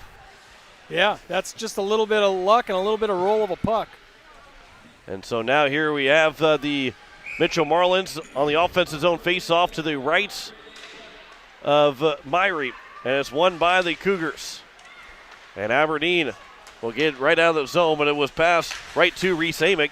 And she will throw that one through the Mitchell Marlin bench, and it will be out of play. So we get a face-off, neutral zone face-off just outside. Well, actually, it's going to be right at the red line in the neutral, in the face-off dot. Right at center ice. Right in the middle of that big W here at Watertown. As Reese Amick will throw it in for the Marlins. And it comes around, racing after it. The Marlins player, I believe that was Brindley Sabres, and a trip is coming up on the Mitchell Marlins. Actually, it's going to be Samantha Clute that raced after it and then gets called for the trip. And it's going to be a power play, second power play for the Aberdeen Cougars. They're 1 for 1 so far, 12 minutes to go here in the second period. And the faceoff is won by the Aberdeen Cougars. He played around here to the blue line. Shelby Nash has it. Holland has it. Their pass. That one back for the Marlins, and they will throw it all the way down. This is a big, big time penalty kill here for the Aberdeen Cougars. They've got to be able to, for the Mitchell Marlins, they've got to be able to kill this one off as it's flipped back all the way down again. This is Podol. That pass just underneath the stick as it's going to be taken by Jocelyn Orr. She dove for it to try and keep possession, but the Marlins now will take it. They'll throw it back down again. Reese Amick, she was backing away from Orr having the puck, but then Orr lost it. And so it's going to be Amick that threw it all the way down, and now Holland again flying into the neutral zone, flying in the offensive end, but Brooke Jarman was there step for step all the way, stride for stride with Holland. That pass comes in front, and it goes just through the blue paint. And the Cougars have it still on the power play. Back, and there's a collision that knocked one of the Marlin players down. It allowed a free shots to be taken, but it was blocked again by the Marlins, and it will be cleared away by Mitchell. Boy, that could have been close to just interference, just even though it was incidental contact, could have been close to interference. Back in, pass across for Dean. That came from Podol, but it's now going to be Caitlin Poppin. Her pass for Podol, flipped up but not out by the Marlins. 30 to go on the power play. Holland goes down, goes over the stick, bounces over the stick of Poppin. And then the Marlins have possession for another chance. That pass comes in front, and that one goes through, and that one misses. And it comes all the way back out to the neutral zone. Holland back in. The Marlins will clear it again. They may be thinking short-handed here if they can get it around. And now here's Sabres in. Sabres got it with her. There's a shot. She scores! Sabres, a short-handed goal. And the Mitchell Marlins lead 2-1 with 10:02 to go here in the second period. We talked about odd man rushes. There was an odd man rush. Yep, and I would be willing to bet Myrie has not seen many of those. The Marlins have a 1-goal lead here with 10:02 to go in the second period. With 3 seconds left on the power play, the Marlins are going to kill this one off and have the lead over the Aberdeen Cougars. Under 10 left to go here in the second period. Poppin, she lost the puck. It comes free. That pass comes in front. Backhander gets blocked away. There's another chance here. That shot save made. Comes in front of the rebound. They score. And it's tied right back up as that one's going to be by Jocelyn Orr, and it's 2-2 with 9:43 to go. That didn't take long for the Aberdeen Cougars to tie it right back up at 2. That's kind of the way things are going to go here for Mitchell. And the Mitchell Marlins still sitting pretty good at tied up. But that's the way you're going to have to beat this team. It's going to be one goal at a time, and they're not going to come easy. So Jocelyn Orr gets the goal. She's got over 20 on the season, and it's a tie hockey game at 2-2. That came not even 20 seconds, 19 seconds later, and it's now a 2-2 game. And Poppin again, trying to come in front. That pass misses. So they get the shorthanded goal first. An unassisted goal. That pass off the skates. Here's another chance for Dean, and a good stick there by the Marlins, but it doesn't come out. They're small with a shot, blocker down. Poppin gets the assist. There's another backhanded chance, and it will be the Aberdeen Cougars still with possession. There's another shot, goes off the glove. And it'll be played back again. Here's number 24, Shelby Nash. And then it will be the Mitchell Marlins. A couple players will fall behind the nets, and the Mitchell Marlins will clear the zone all the way down, but it will be on nets, and it'll be covered up by Myrie for a whistle with 8:42 to go here in the second period. It's a 2-2 hockey game. 20 to 7 shots now in favor of the Aberdeen Cougars over the Mitchell Marlins, but that's a big 2-2 tie right now with 8:42 left. Aberdeen probably hasn't been in this situation in a long time. Sandvig up the boards on the backhand, and it will be cleared, and now here comes Holland. And Kaylin Holland in. Her shot save made, and is covered by Clute. That's an impressive shot by Holland, because that one might have taken Clute by surprise, but she's got a quick, wicked wrister. She can shoot so quick, and she has a lot of power on that little shot. It doesn't look like it, but it's really moving. So 8:31 to go here in the second period. 2-2 is their score. Another face-off win by the Cougars, and that shot goes high as the Marlins are able to clear the zone, and on its edge rolls all the way down, but it's going to roll on net again, and it's going to have to be another cover for a whistle as one of the Marlin players took a tumble. And when you're on ice, it's hard to stop when you're sliding that way, but she was able to turn her back to the boards, although it still is not very comfortable to get sliding in the boards like that. So face-off to the rights of Myrie. And the face-off was won by the Cougars, and they clear the zone. Reese Amick will race after it. Amick goes off the boards at the blue line. Good job by Shelby Nash to hold it the first time and the second time to push it into the corner. The Marlins have it. Amick with a good move around. Her pass, good pass over for Jarman now. Jarman, she gets tripped up, and a penalty is coming up on Aberdeen, and the Marlins will get another power play, as I believe that's Sandvig that's going to go in the penalty box for a trip. And so Sandvig will get the third penalty, and the Marlins again will go back to the power play. We talk about how you get these opportunities, but really when you think about how well this Mitchell Marlin team plays, this Aberdeen Cougar team plays on the penalty kill, it's hard to feel like you got the advantage when you get to take a penalty. It's almost like you know you're not going to score. Here's Brindley Sabers. Sabers makes one move around, couldn't make the second move. And then Kate Nash threw one towards the slot, one off of a stick, and is cleared back to the neutral zone. Racing after it is Orr. And then Sabers throws it all the way across, and a good stick by Small as she'll clear it down into the Marlin net. But at the blue line, a pass goes across. Flipped up at the blue line, that is held in. Good job there by Reese Amick. That one shot and a save made by Myrie, and she will cover for the whistle with 7:21 to go. Whew. Yeah. This is getting pretty good. Yeah, this is an intense. I think this is the way it's going to be for the rest of the game. A face-off to the rights of Myrie. Offensive zone face-off for the Marlins with the power play. It comes back. Nash fans on a shot, and it's going to be taken by Dean, and she'll backhand it and clear the zone, and it'll be retrieved by Reese Amick. And Reese Amick turns with it, throws it in front of the net. Thankfully, nobody else was there for the Cougars, and it's cleared right back down by Aberdeen. And Amick again goes up, over for Sabers, throws it across, and it will be now for the Marlins, trying to get it in the zone. As it's Amick again, this one is going to be Kelsey Amick, all the way in the corner. Players will battle for it. A couple of players are stuck in the corner, and it'll come back for now Zimmer. and Zimmer will keep it in. Sabres with a shot that goes wide of Myrie with 40 to go on the power play. Nash will wind up. That shot, we had a couple players fall to the ice, and one of the Aberdeen Cougar players is down, and we get a whistle as the puck will be a neutral zone faceoff. And little jostling for position there, top of the key.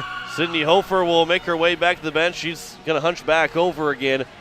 Might have hurt the shoulder. If you guys watched Kelsey Amick here for a little while, she's a pretty tough gal. Oh, yeah. She is putting the shoulders into these girls. She's making sure she gets all the position that she can possibly get as Kelsey Amick does get knocked to the ground by Jocelyn Orr, and here comes now Poppin into the zone for the Aberdeen Cougars with 27 left to go here in the second period. And a pass from Zimmer. That was intercepted by the Cougars. A backhander goes off a couple skates. Here's Poppin with a shot, and that one, I don't know if it got all the way through, or either that or Clute made the save. That was a really good chance there by the Aberdeen Cougars. 8 seconds left to go here in the power play. 6 minutes to go in the period. And Zimmer back in the near side corner, throws it around, and it'll come around the boards. But first one to get to it is going to be Orr. And Jocelyn Orr lost the puck to Kate Nash. And she'll reverse the angle and go the other way as Brooke Jarman flips it out of the zone right to Sabres. And then Sabres will try and make the move around Small and try and push her away from the puck. Small and Sabres both tangle around, and it's going to be grabbed by Sabres, trying to get a pass over for Hat-One, but could not. It was intercepted by the Cougars and back out of the zone as it's going to be tried to be flipped back in by the Mitchell Marlins, then thrown finally back in by the Marlins. On the ice, that's McKenna Tronitz. We haven't said her name very much tonight. And at the blue line, it will be back out by the Cougars, just barely out of the zone, then chipped along, and Holland will get it in here this time for going to be Poppin. And Poppin's pass gets blocked down. Their pass looking for Dean, misses, but here's Sandvig with a shot. That gets blocked in front. Here's another chance for Dean that threw that well wide. It goes all the way to the far side corner. And it's now here played by the Marlins. And comes out of the zone off the stick of Tronitz. And here's now Podol. The top line is out for the Aberdeen Cougars. Good stick there by the Marlins. Reese Amick falls down along with Podol in the near side corner. Holland comes away the puck, comes out in front. The puck is loose, and it's going to be back to Sandvig at the point. He'll throw it across over for Hofer. Hofer throws it to the net. That one goes off the side of the cage. And in the corner, now players will battle again. Here's Hofer. Walks to the face-off circle. That shot goes over the top and it goes wide. Sandvik, another chance. That one bounces all the way into the nets. And Klute's able to cover for the whistle with 4:12 to go. That's a scary puck. And again, nothing bad comes when you throw the puck towards the net. Right. That's right. And that one bouncing around, and Kluge had to come out and grab that one. So 22-9 in shots. 2-2 is their score. 4:12 left to go in the second period. It says on the Tickle Pink scoreboard. A backhander. A pass over towards the slot. A bouncing puck controlled by, that was by Holland. And the backhanded shot gets blocked out. Thrown off the boards. But it is not out of the zone yet. As here's another chance. Hofer throws that one wide. The near side boards. Trying to chip it up. Trying to get it out of the zone. And it will come out of the zone off of Amick, and now Kelsey Amick will take it in, trying to throw it over for Jarman, but it went off of Podol. And then out of the zone by Hofer. Nope, it's going to be held in by the Marlins. And the Cougars were thinking offense, but now here's Kelsey Amick. Amick in with a shot, and a save made by Myrie. 3:32 to go here in the second period. That's a good look there from Kelsey Amick. She's not going to miss too many of those. Kelsey Amick found another gear. Yeah. I'll say she had 28 goals coming into this tournament. She's got one here tonight. She's had herself a pretty good season. She almost gave the Mitchell Marlins their second lead of the night. Faceoff was won here by the Marlins. Back for Shelby Nash, or Kate Nash. That shot square away, but that was blocked down. And now Small goes up and just a little bit too hard off the boards, and it will be an icing. And we get a whistle with 3:18 left to go here in the second period. Faceoff will be coming. Looks like it might be to the left of Myrie. With 3:18 left to go here in the second period, and we are tied 2-2. On the faceoff, it's won by the Marlins. As it was at the blue line, it was held in, and it'll be back behind the nets, but taken by the Aberdeen Cougars. Cougars will play it up. And it's going to be Small. And Justice Small is in, taking offense to the defenseman, but it's taken away by Reese Amick. And Reese Amick, now she's taking offense to the defenseman, and she flipped into the neutral zone. And Tronis will get it in, just barely in the zone, before the Aberdeen Cougars now come 3-on-2 in.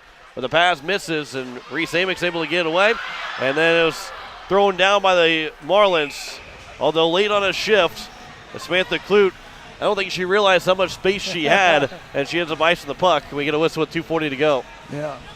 Yeah, there was nobody around her, and she just turned and flung it down deep. But when you're late on a shift like that in this intense of a game, you're just thinking, I got to get off the ice at some point here. They did ice it. They do get the change, but it's an offensive zone face-off off the shot, and a save made by Klutz. 2:36 left to go here in the second period. Klutz sat tight on that one. No rebound to be found. Boy, it was offensive zone face-offs for Aberdeen. You got to be holding your breath if you're a Mitchell Marlin fan. Here's another shot off the face-off, and that one was sticked by Klutz. It goes to the back of the net. It popped over the top and went down behind the cage. As now Reese Amick, her pass, a good one over for Jarman. Now leading for Sabres, and Brindley Sabres is in. And a good stick by the Cougars. There's a shot that goes wide, comes back to the near side, and trying to race after it. Sabres had a good stick again to knock the stick away from Shelby Nash, and Sabres is bringing the puck back in the zone.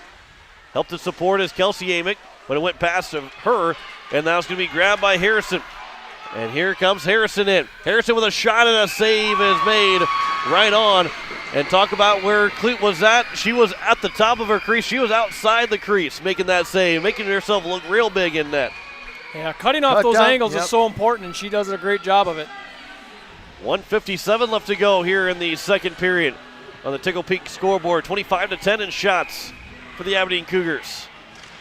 But it is a 2-2 hockey game. A backhander off the faceoff was won by the Cougars. That goes wide. And now here again, we got a couple of players fall over. The Mitchell Marlins going to get a penalty. And we get an interference call. Boy, that was very close because Aberdeen had the puck still, and the referee blew the play dead. And the penalty is going to be on Mitchell. It's going to be Tiffany Hatwan that will go to the penalty box. And it's a interference call with 1:47 left to go here in the second period. Third power play upcoming for the Aberdeen Cougars. They're 1 for 2 so far, but on that second power play where they didn't score, they gave them a shorthanded goal. And now here comes the Mitchell Marlins again, thinking shorthanded attack, but it is going to be the Cougars that get it right back out of the zone. Thrown back in, this one by Kate Nash with 1:30 to play here in the second period.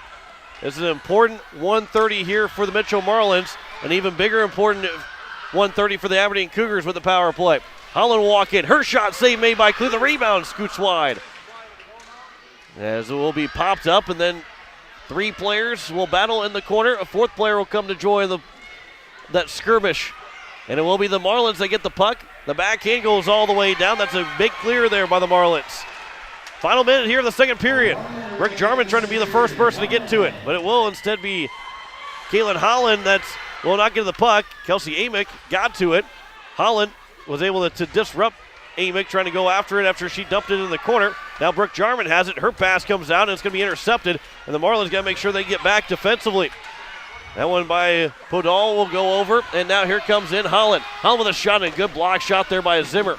Holland still has it. Pass in front, and it goes just wide after it was fanned on a chance. Podol, good stick lift there, but not out of the zone. There's a shot all the way through, and a bouncing puck and a save made. A rebound's loose, and it's cleared away by the Marlins.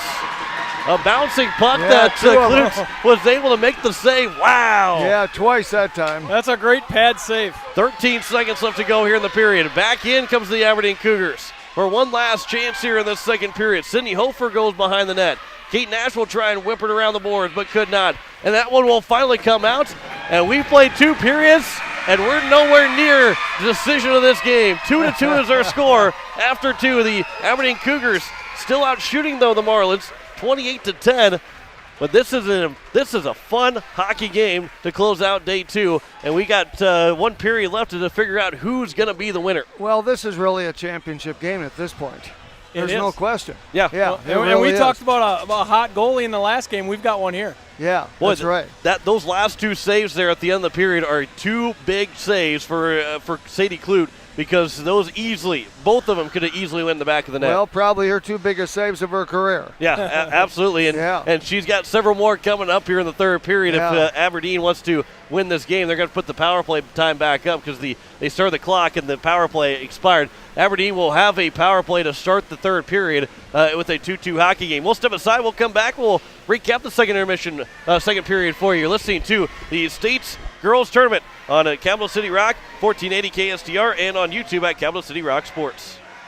Looking to start the new year off right? Why not start it with an auto loan with Oahe Federal Credit Union? For a limited time, Oahe Federal Credit Union is offering 90 days no payments on all auto loans with rates as low as 2.4%. There is no going wrong. Stop in at 221 East Pleasant Drive in Pierre and see how the girls of Oahe Federal Credit Union can help you. People helping people. Oahe Federal Credit Union. Drop that puck! Drop that puck! Drop that puck! Hey, hockey fans, before or after the game, come on out to Grey Goose Store and Social Club. Dine in, carry out, stop by for refreshments. Fill up your tank with quality fuel. We've got it all at Grey Goose Store and Social Club, just off of Grey Goose Road, behind the red line of the capital city. Go Capitals! When you're looking for quality trash pickup services, look no further than Envirotech. 6 days a week, their trucks are on the road picking up trash, even holidays. They're also the place to contact for recycling services. Their friendly, professional staff is ready to assist with weekly pickups or even special pickups. Check out their website at envirotechwaste.com. Envirotech is locally operated. Call 224-4804. Envirotech Waste Services in Pierre, proud to support high school athletics. Hello, hockey fans. First National Bank is excited to sponsor the 2021 Varsity Hockey State Tournament. Good luck to all the talented players, and a special shout out to our hometown team, the Hawaii Capitals. At First National Bank, we're always on your team and ready with the assist to reach your financial goals. Check us out at firstnationalbanks.com or at First National BNK on Facebook. Member FDIC and an equal housing lender. Tired of walking out in the morning with a thick layer of frost and having to scrape your car? Don't want to freeze sitting waiting for the car to warm up? Well, what are you waiting for? Call Jason and the crew at Sunmasters in Pierre, and they can install your remote start today so you can stay warm this winter and keep those windshields defrosted from the comfort inside your home. Call 224-6102 or stop in today at 1020 East Sioux Avenue. Sunmasters in Pierre. As we are back here at the end of the second period, and we are tied at 2-2 between the Aberdeen Cougars and the Mitchell Marlins. John Winkler alongside Jeff Anderson and Jim Lloyd. And guys, we are in for an exciting third period here. We really are. But I think I look at this team, and I look at Mitchell, and I say I think it's one of the more physical women's games I've seen ever. I think they've really played the body, and they've really been after Aberdeen, and that's slowed down their quickness and their speed. Yeah, and the referees are letting them play. Yes. There's a lot of clean action out here. There's nothing dirty. There's nothing against the rules. It's very clean, and the referees are recognizing that. Yeah, that's right. We've only had 3 power plays for each team, and so the third one's still going on to start the third period. So it's been a clean hockey game, but it's been a physical hockey game, and you don't think they know what's at stake here with a win? Well, and so oftentimes you'll watch a game and the refs will get into it and you'll say, let them play. Well, they're letting them do that tonight, and that's perfect. That's what you paid to come and see. Yep, absolutely, and we've seen some really good hockey between these two teams. 28-10 in shots for Aberdeen, and if you're a Cougar fan, you're going, well, that's kind of low here to only be out shooting a team by 18. Mitchell's done a really good job of blocking a lot of good looks from the Aberdeen Cougars. Yeah, 28 shots at the end of 2 is really low for Aberdeen. They had 20-something shots in the first period last 23, I think. So this is low. They've really held them to shots. And now as we get into this third period, I said it in the first intermission. You want to play tied after the first period. You want to play tied for the second period. Here but we I are. I thought you were crazy. Yeah. I didn't think there was any way to be tied 2-2 after 2 periods. And I thought I was crazy saying it, but here we are 2-2, and now you just say, we got to go win one period. Doesn't matter if it's the third period or overtime. We got to go win one period. That's all we got to do. Yep. You played well to this point, and all you got is one period left to go win. And you're in the state championship. And I think both teams have left it all out on the ice the first 2 periods. Yep. Yeah. You talked a little bit about what that Aberdeen locker room looks like. What is Shelby right now? What's she telling the Aberdeen Cougars? She went out for a sandwich. That's the one where you don't really say anything to the team. You're going to go in there, not say anything, and walk back not out. A lot has to be said. Yeah. What hasn't she said probably all year anyway? Right. And the kids know where it is. Yep. Yeah. It's probably more the mood is like, let's play our game. Yeah. Let's play our game. Let's do what we've done. Let's stay together. She talks a lot about team and family. Oh, yeah. And that's what she's telling them right now. Let's play together. And that's the thing too. It's a 2-2 hockey game. They're not trailing. They don't have to outscore Mitchell to just force overtime. Yep. They just have to win the third period. And I think that locker room is probably a lot calmer than what people might be thinking too. I agree with you. I think those players know exactly. They know that they're good enough to win this game. They don't need any big speech, speech. They don't need, they just know what they need to do. If you're Mitchell, on the other hand, I think that locker room's pretty crazy right now. I think that would be a fun locker room to see how much fun they're having in that locker room. Yeah, you got to know that they're looking around that locker room at each other and saying, "Hey, we got this. What do you think? Yeah, we can do this." Yeah. Say, can you believe it? We're tied. Right. And because I don't think anybody has gone into the second period, after the second period, go back to the locker room and say, we got a chance against this team. Sioux Falls is the only other team that said that, I think, this year. Yeah, I don't know that they've been tied after 2 periods in any game this year. I doubt it. I don't think so. But, Mitchell Marlins, they've earned this tie. Yeah, they have played hard. They've played physical. They've knocked them off the puck. They deserve to be where they're at right now. Yeah. And this is going to be a fun third period. We're not quite there yet, but we're going to take another commercial break. Make sure everybody's blood pressure comes down. We got 2 more commercial breaks here before we start the third period. We'll be back here after this. You're listening to the Girls State Varsity Tournament on Capital City Rock, 1480 KSDR, and on YouTube at Capital City Rock Sports. Hello, hockey fans. First National Bank is excited to sponsor the 2021 Varsity Hockey State Tournament. Good luck to all the talented players, and a special shout out to our hometown team, the Hawaii Capitals. At First National Bank, we're always on your team and ready with the assist to reach your financial goals. Check us out at firstnationalbanks.com or at First National BNK on Facebook. Member FDIC and an equal housing lender. Introducing new Queso Blanco from Taco John's. It amplifies everything on our menu, kind of like a hype man. Melty, cheesy, white cheddar goodness. Came in dripping. With just the right amount of jalapeno heat. Where my peppers at? Oh, yeah, right here in the queso. Our Queso Blanco remixes anything, like the Boss Burrito for only $6. Remix. Download our app for exclusive deals at Taco John's. Bigger, bolder, better. Never enough queso. The frigid air of winter and the blistering heat of summer can really put a dent into your pocketbook. The gang at Weatherall Roofing and Insulation in Pierce say, just foam it. Saving money on your energy bills is what it's all about with Weatherall Roofing and Insulation. Let Weatherall Roofing and Insulation help you save money with their custom spray foam or blow-in fiberglass insulation. Call 224-7982 for a free estimate. And remember, just foam it. It's been a long winter, but now it's time to start thinking spring and summer. Hi, it's Jason at Leisure Palace. Start planning your backyard escape now and get the best prices of the year. Hot tubs, fire tables, patio furniture, and swimming pools. Imagine sliding into a hot spring or caldera spa and having the jets pulsate and rejuvenate your body. Then take a few more steps into your own outdoor pool. Get these great products at the guaranteed lowest prices. 0% financing and cash discounts are available. Leisure Palace, creating your perfect escape on the corner of Euclid and Capitol in Pierre. Now's the time to get a great deal on Kubota equipment, like versatile #1 selling Kubota BX and L Series compact tractors, Z Series mowers that deliver a quality cut, and Sidekick utility vehicles where durability meets speed. Stop by your local Kubota dealer today. Right now, bring home select Kubota equipment for 0 down, 0% APR for up to 60 months, now through June 30th. See us or go to KubotaUSA.com for more details.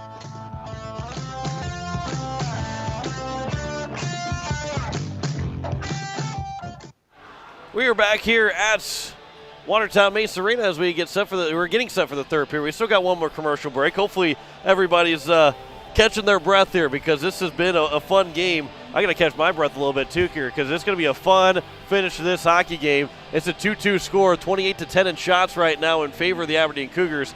And all right, I'll ask you, Jim, what's it going to be for Aberdeen to win this game? They have to keep doing what they know how to do, and don't fall into Mitchell's game.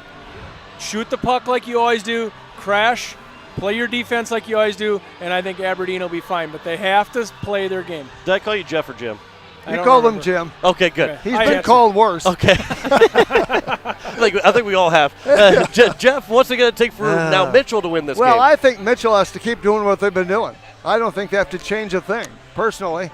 I think they've been very physical. They've limited their shots. They've been blocking a lot. I think they just need to keep doing what they're doing. I love that I get to ask you guys this question because I don't have to answer it. We're going to go commercial break. We're going to come back with the third period. We'll have it for you. 2-2 is our score between the Mitchell Marlins and the Aberdeen Cougars. You listen to the Girls State Varsity Tournament on a Capital City Rock, 1480 KSDR, and on YouTube at Capital City Rock Sports. Drop that puck! Drop that puck! Drop that puck! Hey, hockey fans, before or after the game, come on out to Grey Goose Store and Social Club. Dine in, carry out, stop by for refreshments. Fill up your tank with quality fuel. We've got it all at Grey Goose Store and Social Club, just off of Grey Goose Road, behind the red line of the capital city. Go Capitals! Lace up your shoes, because it's back. ReliaBank's March Mortgage Madness. Apply for a mortgage in March, and when your loan closes, you could earn $500 that will be deposited into your ReliaBank account. Visit your local ReliaBank branch or go to ReliaBankMortgage.com for more details. Terms and conditions apply. Home purchase applications only. Subject to loan approval. It's ReliaBank's March Mortgage Madness. Apply, close, earn $500. Member FDIC, Equal Housing Lender.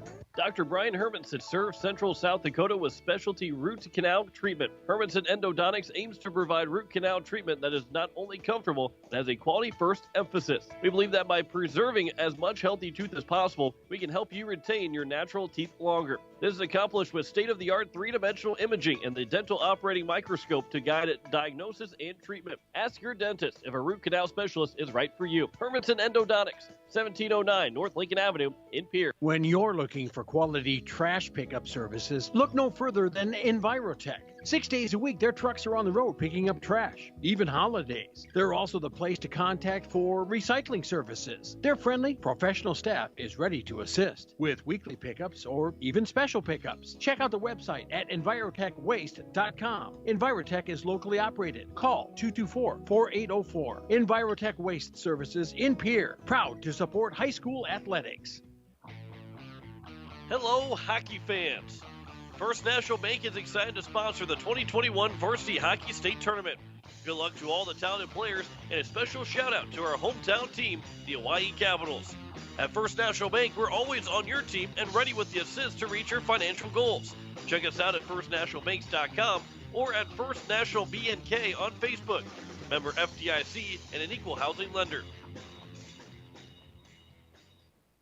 We are back here at Watertown Mesa Arena. We are getting set for the third period, and I cannot wait for this third period. John Winkler alongside Jeff Anderson and Jim Lloyd as the winner of this third period and potential of an extension of the third period, which would mean overtime. The winner goes to the state championship. Doesn't matter who wins it. Doesn't matter if you win it by 1 goal, 2 goals, 3 goals. We're a tie hockey game. Winner goes on. And this is right.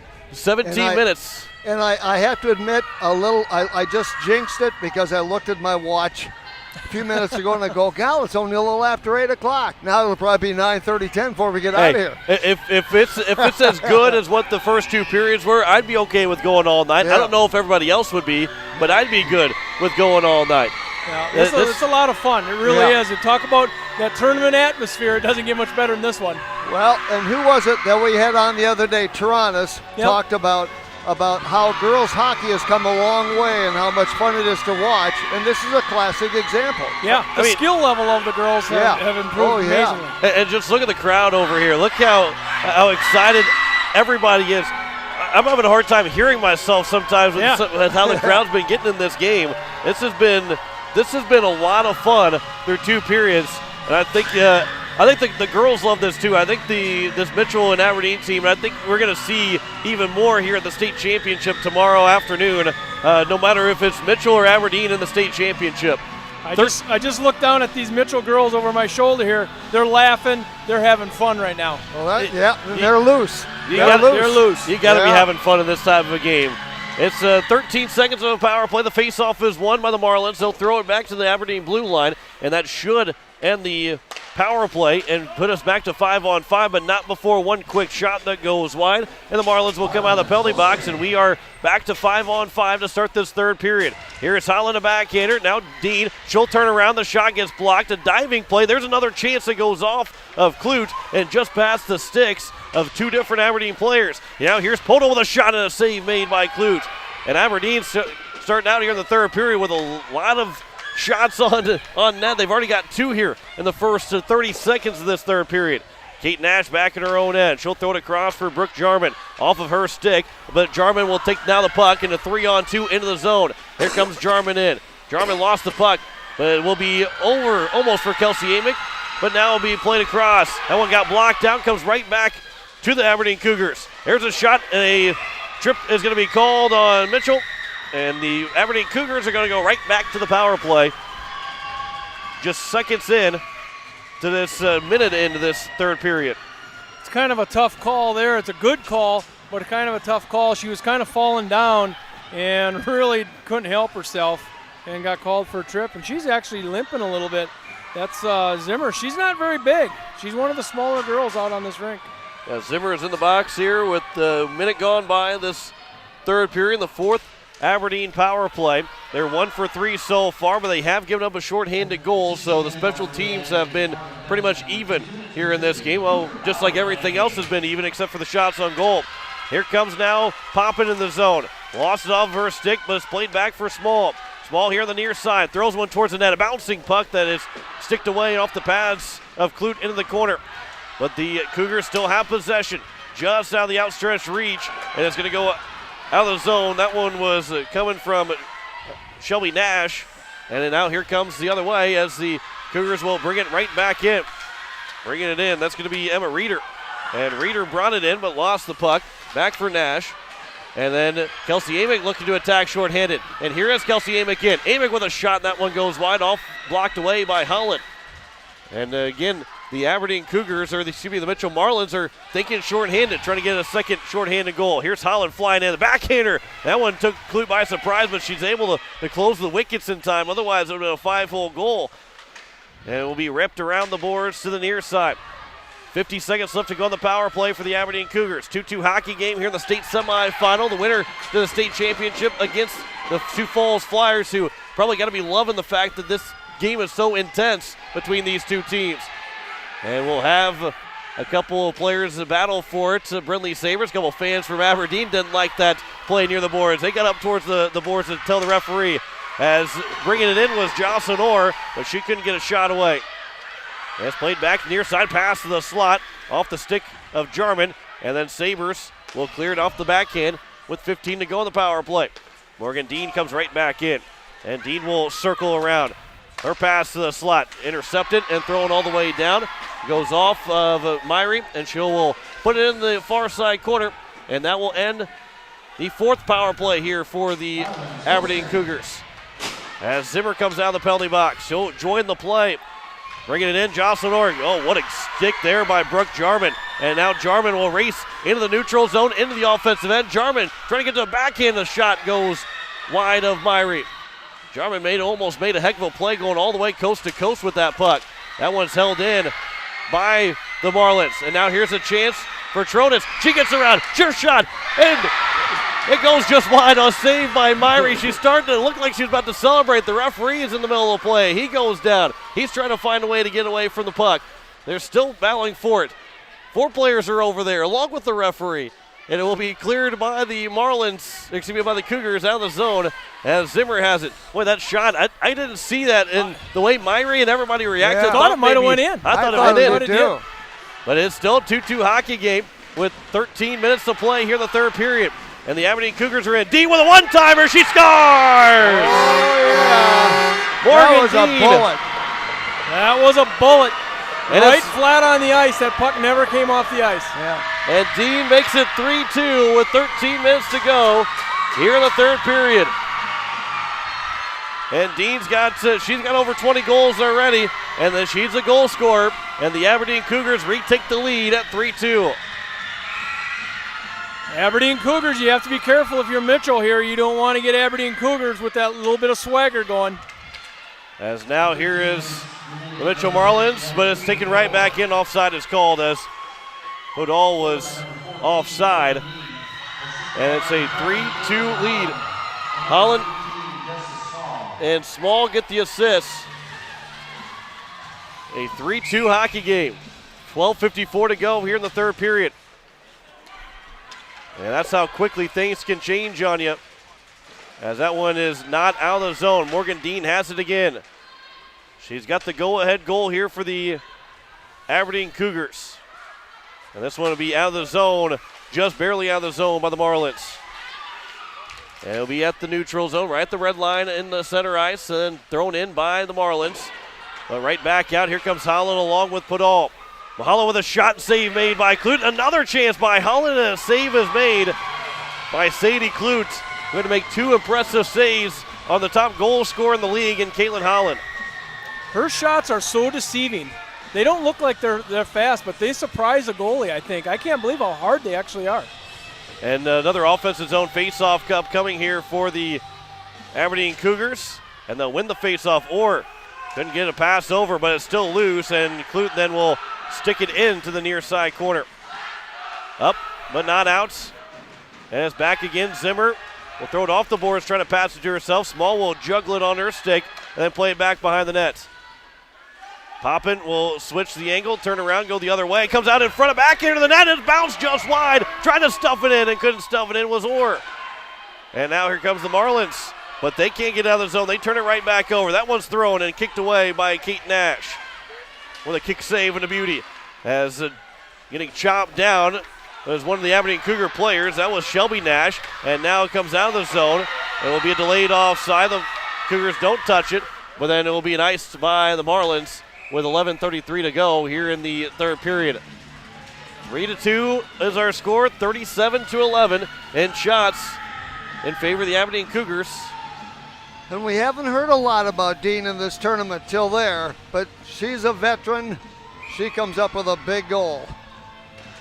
With 11:33 to go, a face-off is won by Kelsey Amick. She gets pushed down to the ice, and then it will be cleared away, and another icing is called by the Mitchell Marlins. With 11:24 left to go on the Tickle Pink scoreboard. 3-2 is our score. This again, hey, if you're the Mitchell Marlins, these icings probably are in your favor, although it's a face-off in your own end. But you got two lines. Aberdeen's got three. You're trying to save some energy here. As it will be played back, Kate Nash has the puck, lost the puck. Hofer now will turn with it, but she turned without the puck. Was able to back in and back into the corner. And now the Cougars are trying to get a pass to the slot, and here comes a penalty coming up on Mitchell again. And it will be another penalty, and it's going to be a hooking call against the Marlins, as it will be Nash. Kate Nash again, her second penalty here of the evening. So she's going to be careful here the rest of the way. Another penalty, and she's out. And that's one of your top defensemen in Kate Nash. So it's 5-on-4, another power play, the fifth power play of the game. Pelican Power Sports power play. I've been forgetting that the other 7 times we've had it here tonight. Sorry about that, Jim. There's a shot, and then that one will go in the netting, a puck out of play with 11:03 left to go. It's a mouthful, I know. Not fun to say. It's fun to say when you get it right, though. It is fun. It is fun. Pelican Power Sports power play. There we go. We're going to be a natural at it by the time we're done. Then I'll be saying it. I'll have to wait till another year to say it. There's a shot, and that's a save made by Clute off the face-off. Aberdeen player hit the ice. Was taken down by Kelsey Amick. Fans yell, but there is no call. There's a pass. There's a shot and a save made by Clute. It's loose. And I'll tell you what, one thing that always impresses me about goalies is how they know where the puck is at after it hits them. Yeah. I don't know how in the world they can feel that go off of a big pillow like that, and they know exactly where the puck's at. Controlling a rebound is so important. 10:50 left to go. Another face-off won by the Cougars. Played back by Holland at the blue line. Back down Podol. Pass across. Dean with another one-timer. That goes wide. Sandvig now has it. Clute got turned all the way around and came out of the crease before she was able to get back in position. And then will be cleared by the Mitchell Marlins, but Holland was able to take it just past the blue line, tipped back in by Aberdeen, and then chopped out but not out. Zimmer has another chance. A backhander gets knocked down. There's a shot that goes wide. That came from Sydney Hofer. Brooke Jarman around the boards. Comes up. The blue line held in. This one by Dean. Dean will throw it down. Here's Hofer. Pass to the slot. Goes off of a skate. Cleared over. Holland a chance. She scores! Clute didn't know where the puck was at. Came right to Holland, and she made no mistake. And it's now 4-2 for Aberdeen. Caitlin Holland always knows where the goal is, doesn't she? She sure can find it from every direction. There's a reason why she's the leading goal scorer by far in this league, because she can put it in the back of the net. Well, and you have people like Dean, you have people like Holland, and when you get to a big game, they're the ones that are going to come through for you. They're the ones you want to have the puck in their hands. And Mitchell will take a timeout. 10:08 left to go here in the third period, and now we're seeing the strength of a depth of Aberdeen come into play, and the power play now is 2 for 5. The Pelican Power Sports power play is 2 for 5 for the Aberdeen Cougars, and that 2-goal lead right now is a big one with 10:08 to go, because one shot away, you still feel kind of comfortable. You're a little bit maybe trying to press a little bit more. Now you got to press even more, down by 2. Yeah, that's exactly right. And now they've got to press, and they don't have quite the depth that Aberdeen has, so it's going to be interesting to see. Mitchell coach very calm in that timeout, trying to get the girls settled down, give them a little bit of breather. Not a lot said, just very calm. They know what to do at this point. They don't need to be told what to do. They know how important this is. So as we come out of the timeouts, the Marlins down by 2, 4-2 with 10:08 to go here in the third period.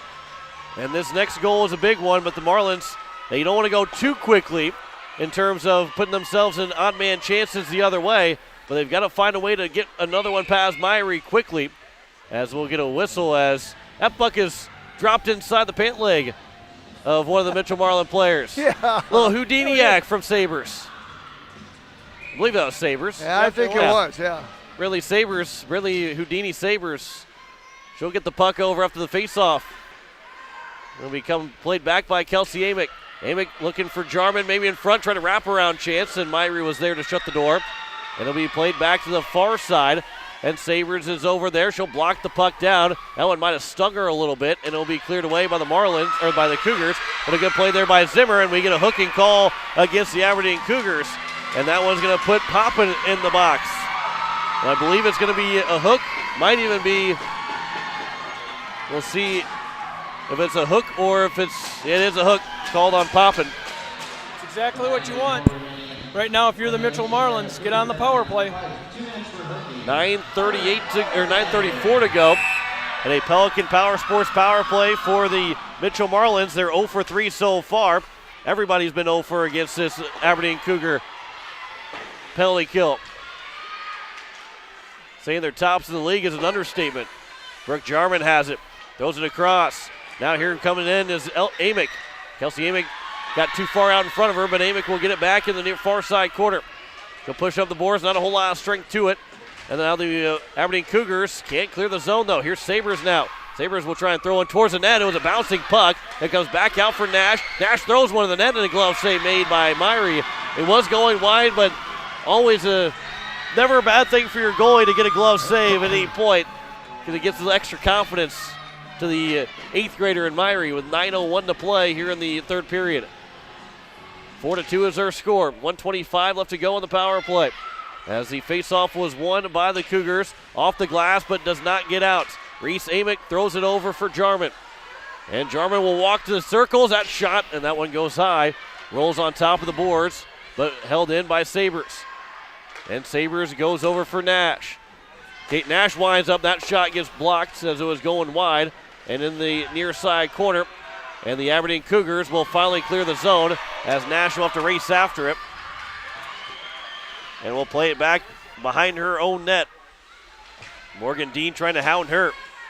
Nash still with it, a pass. That one going to be intercepted and cleared back in by the Cougars. Holland racing after it, trying to be the first one there over Amick, and it will come in front, and the Marlins are able to get out. Delayed offside as it comes back over. And then Kate Nash fans on a pass attempt. She fanned on it again, and Holland now has it with Morgan Dean going to the front of the net. That backhander, a one-timer. That one got blocked away. That was a great pass there from Holland. I almost got that one-timer from Dean. 7:50 to go, 15 seconds left to go on the power play. And the puck will come free, and it will now be taken here by the Mitchell Marlins. Pass goes up for Jarman. Bouncing puck, Jarman takes it again with 6 to go on the power play. Now here comes Jarman in. Jarman in to the front of the net. That shot and a glove save made by Myrie, and we get a whistle. With 7:35 left to go here in the third period. 1 second left on the power play here for the Mitchell Marlins. As the referee comes over, is talking to... We're going to have a penalty here. We are going to have a It's going penalty. to be number 5. Nope, I think she came back out too quickly. Oh, there's still 1 second left. Yep, you're right. So now she will be able to come out of the penalty box, and it's now 5-on-5, and the Cougars almost took advantage of that. They almost got the puck out of the zone right away to lead Poppin for a breakaway. Near the blue line, players are fighting for it, and then Justice Small might have swung the stick towards the back, but missed. So the Marlin fans were yelling for a call, but I think Small missed, so that's why there was no penalty called. Otherwise, she might have been going the 2 for a slash. That won't come out. Intensity's picked up even more than it was in the first 2 periods. But a 4-2 lead for Aberdeen as Poppin got it in the zone. And then that one goes off the glass, nearly hitting the referee. That was close. But Jocelyn Orr now has it. Her shot gets blocked by Zimmer. And then Trotis will shoulder her girl out of the way. But it's still in the zone as falling to the ice was Hofer, and she's able to still get a pass across. This one will come towards the front of the net, and it'll come back over for Poppin. And then finally cleared out by the Marlins. But it's now going to be back for Lauren Shield. And now here is Dean. And Dean with speed carries it in, tries to make one move around. Dean trying to go against 4 different players. A one-time chance for Podol when she fans on it. That one another good defensive play by the Cougars. And then one of the Cougar players falls to the ice. Brooke Jarman with a push on her. And then she'll go back down the ice, does Dean. And then now Podol has it. Trying to get a pass out in front. A one-timer from Holland gets blocked down. And then the Marlins can't clear the zone. Shield will hold it in. That shot gets blocked away. Right back to Shield, though, as she'll hold the zone with 5:55 to play here in the third period. And the Marlins are looking just to ice it. And it will be off the stick of of Small, so there is no icing. Here is now Sabres. Sabres trying to turn with it. From her backhand, trying to play it off the boards to herself, but it's going to be stolen by Dean. And now Dean goes the other way, but a good back check by Jarman to intercept the pass or get a piece of the pass from Dean. And will cover for a whistle from Klutz with 5:31 left to go here in the third period. Brooke Jarman did a really nice job back checking, like you said. She's a great player. Hustles everywhere she goes. So this is where it's interesting. 5:31 to go. Mitchell's got to find a goal here in the next maybe 2.5 minutes to put themselves within 1. They've got to find a goal here shortly to feel like they got a good chance of tying this one up. Here is Poppin. She lost the puck. Zimmer throws it off of Poppin, trying to get around her. But it'll come back for Poppin through the blue paint. Actually went underneath the legs of Clute as she went to the ice.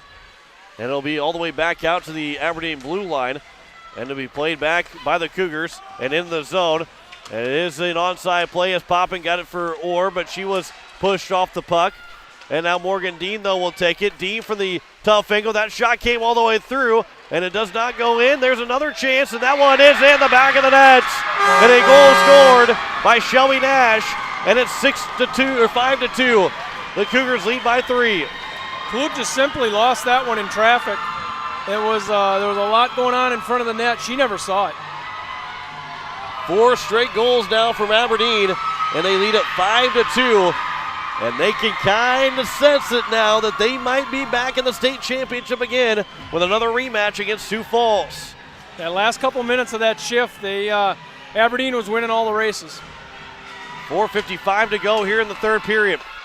So now things get really interesting here for Mitchell. They've got to find a way to score 3 goals in the next 5 minutes. Amick couldn't get a backhander towards the front of the nets. It'll be played back and out of the zone. One-on-one now coming in the zone. Here comes Holland. Holland with a shot, and that one goes wide. Looked like she was going to make the move, but she ended up putting the puck towards the nets. And now it's going to be out of the zone by the Marlins and played back and then over. Just missing Podol. And Zimmer now will step up thinking offense. Zimmer in the zone. Zimmer with a shot goes high over Myrie. And Sabres comes barreling in to take the puck away. Her pass towards the slot. Didn't have enough mustard on it to get to Amick. Now Jarman intercepts the pass, but she couldn't get a shot away, and she got towards the slot. And now Jarman looking to get a pass over to Sabres, but instead it will be coming back the other way as now Caitlin Holland trying to dump it in. Comes back to Holland. Holland isn't onside along with Podol. A backhander. That one is blocked away, and it'll be played back as the Aberdeen Cougars gets another shot. That goes wide. 3:45 left to go here in the third period. That one is thrown all the way down by the Marlins, and we get a whistle with an icing with 3:40 left to go here in the third period. 44-12 and shots in favor of the Aberdeen Cougars and a 5-2 lead.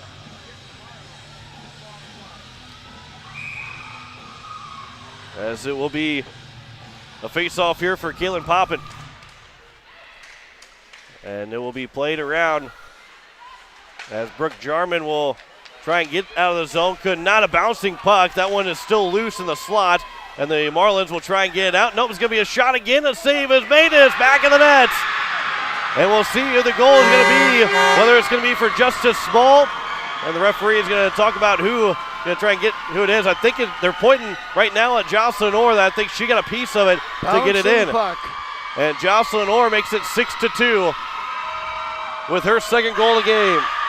And Aberdeen comes alive in this last couple minutes. It was a 2-1 lead for Mitchell in the second period. 5 straight goals for Aberdeen. So it's a 6-2 lead now with 3:20 to go in the third period. And the Aberdeen Cougars feel like it. They're going to be in the state championship again against the Sioux Falls Flyers. As some of the Marlins fans are starting to head to the exit. Yeah. There's still 3 minutes to go here in this third period. And it looks like they'll be playing Brookings tomorrow afternoon at 11, or tomorrow morning at 11:30 in the third place game. Now here is a chance for the Cougars going the other way, tipped in by Poppin, and then it's back for Sabres. Sabres goes over for Jarman, redirects it, trying to get in the zone, but instead it's going to be played here by the Cougars as Dean falls to the ice, and then turned and thrown off of Jarman, so it doesn't get out the first time, and then Jarman's able to get out of the zone. 2:30 left to go here in the third period. What a game here between these two teams. And the Aberdeen Cougars score 4 straight goals in this third period, 5 overall unanswered. After they trailed 2-1, they were able to tie it up. Jarman almost got an interception to try and go for a breakaway. But it's with 2:15 now to go here in the third period. That puck will go out of play. We'll get a whistle. 6-2, 46-12 in shots. And it's been like that for the entire game in terms of Aberdeen having the shot advantage, but Mitchell held tough up until Aberdeen took the lead 4 minutes in this third period, and it's been all Aberdeen since then. And you thought you've held this team down. They still have 46 shots on goal. And they still got 6 goals in the back of the net, and you felt like you played pretty good against them. Darn right. As the Marlins trying to get it out, but it will be played here. Holland. And then there's a big check, and that's going to be a penalty. And that will put in the box Sydney Hofer. And the referee's going to talk about this one. That could be a 2 and a 10 here. That could be a boarding or a check from behind the way I saw it. And we'll see what it is. Oh, a head contact. Head contact, so it's a 2 and a 10. It's 2 and a 10. So Hofer is going to go in the box. She'll be in the box for the rest of the game, whether the Marlins score on the power play or not. Actually, Hofer's done because that's her third penalty. That's her second and third penalty. So Hofer is out with a head contact.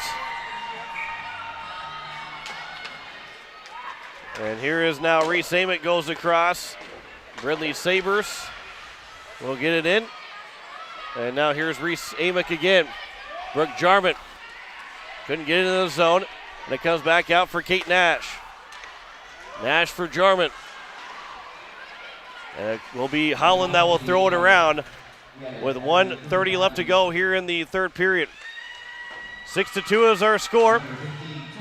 Brooke Jarman now has it here for the Marlins as she'll race in.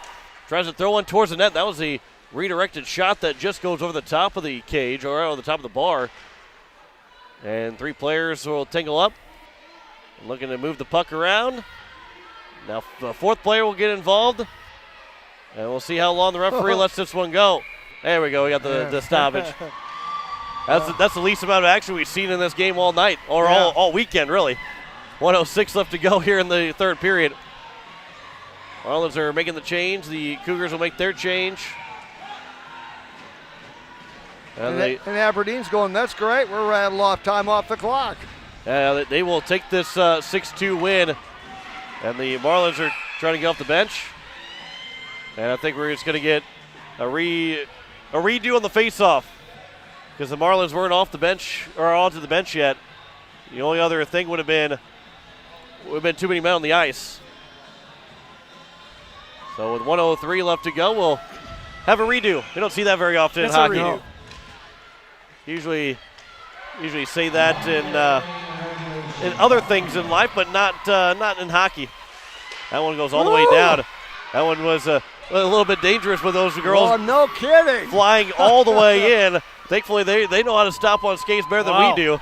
Otherwise, we would have been in the boards. They were about ready to take that thing off the moorings. And a couple of players will hit the deck. Check's going to come up. Looks like it's going to be Caton. Tronis will go to the box for a check with 34.3 left to go. An elbow is actually going to be called. That's going to be an elbow. And so that will eliminate the power play, the Pelican Power Sports power play. And with 34.3 left to go, we'll play 4-on-4 to finish out this hockey game.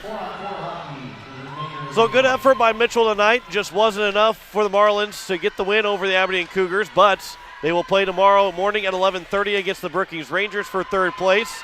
They've already outdone their seed, even if they don't win. Here, as that one's iced. Even if they don't win tomorrow, they've already outplayed their seed. They came in as a 5 seed, and they're playing the third place game, so the worst they can do is fourth place after tomorrow afternoon. But the Aberdeen Cougars and Sioux Falls Flyers are back on a collision course for a state championship game. Said that last couple of years, and we can say it one more time. Last 5. And so it'll be Holland to win the face-off. She'll turn with it. A shot gets blocked down. It comes back for Holland again. That one is a save made by Klutz. It'll be out for Small to throw back in. And with 8-7 left to go, back out Small. They'll throw it across. There's one more shot. Save is made. The rebound, and they score as time expires. And the Aberdeen Cougars are heading to the state championship. I don't know if they're going to count the goal or not, but either way, they are going to count the goal. And Aberdeen does not have quit in their repertoire. They're going to shoot the puck right up until the last second. I think that was Dean that scored the goal to finish it out. So a 7-2 win for the Aberdeen Cougars to now face the Sioux Falls Flyers tomorrow in the state championship game, as we will step aside and be back with the post game to wrap up day number 2. You're listening to the state tournament on Capital City Rock, 1480 KSTR, and on YouTube at Capital City Rock Sports. Hello, hockey fans. First National Bank is excited to sponsor the 2021 Varsity Hockey State Tournament. Good luck to all the talented players, and a special shout out to our hometown team, the Hawaii Capitals. At First National Bank, we're always on your team and ready with the assist to reach your financial goals. Check us out at firstnationalbanks.com or at First National BNK on Facebook. Member FDIC and an equal housing lender. Now's the time to get a great deal on Kubota equipment, like versatile #1 selling Kubota BX and L Series compact tractors, Z Series mowers that deliver a quality cut, and Sidekick utility vehicles where durability meets speed. Stop by your local Kubota dealer today. Right now, bring home select Kubota equipment for 0 down, 0% APR for up to 60 months, now through June 30th. See us or go to KubotaUSA.com for more details.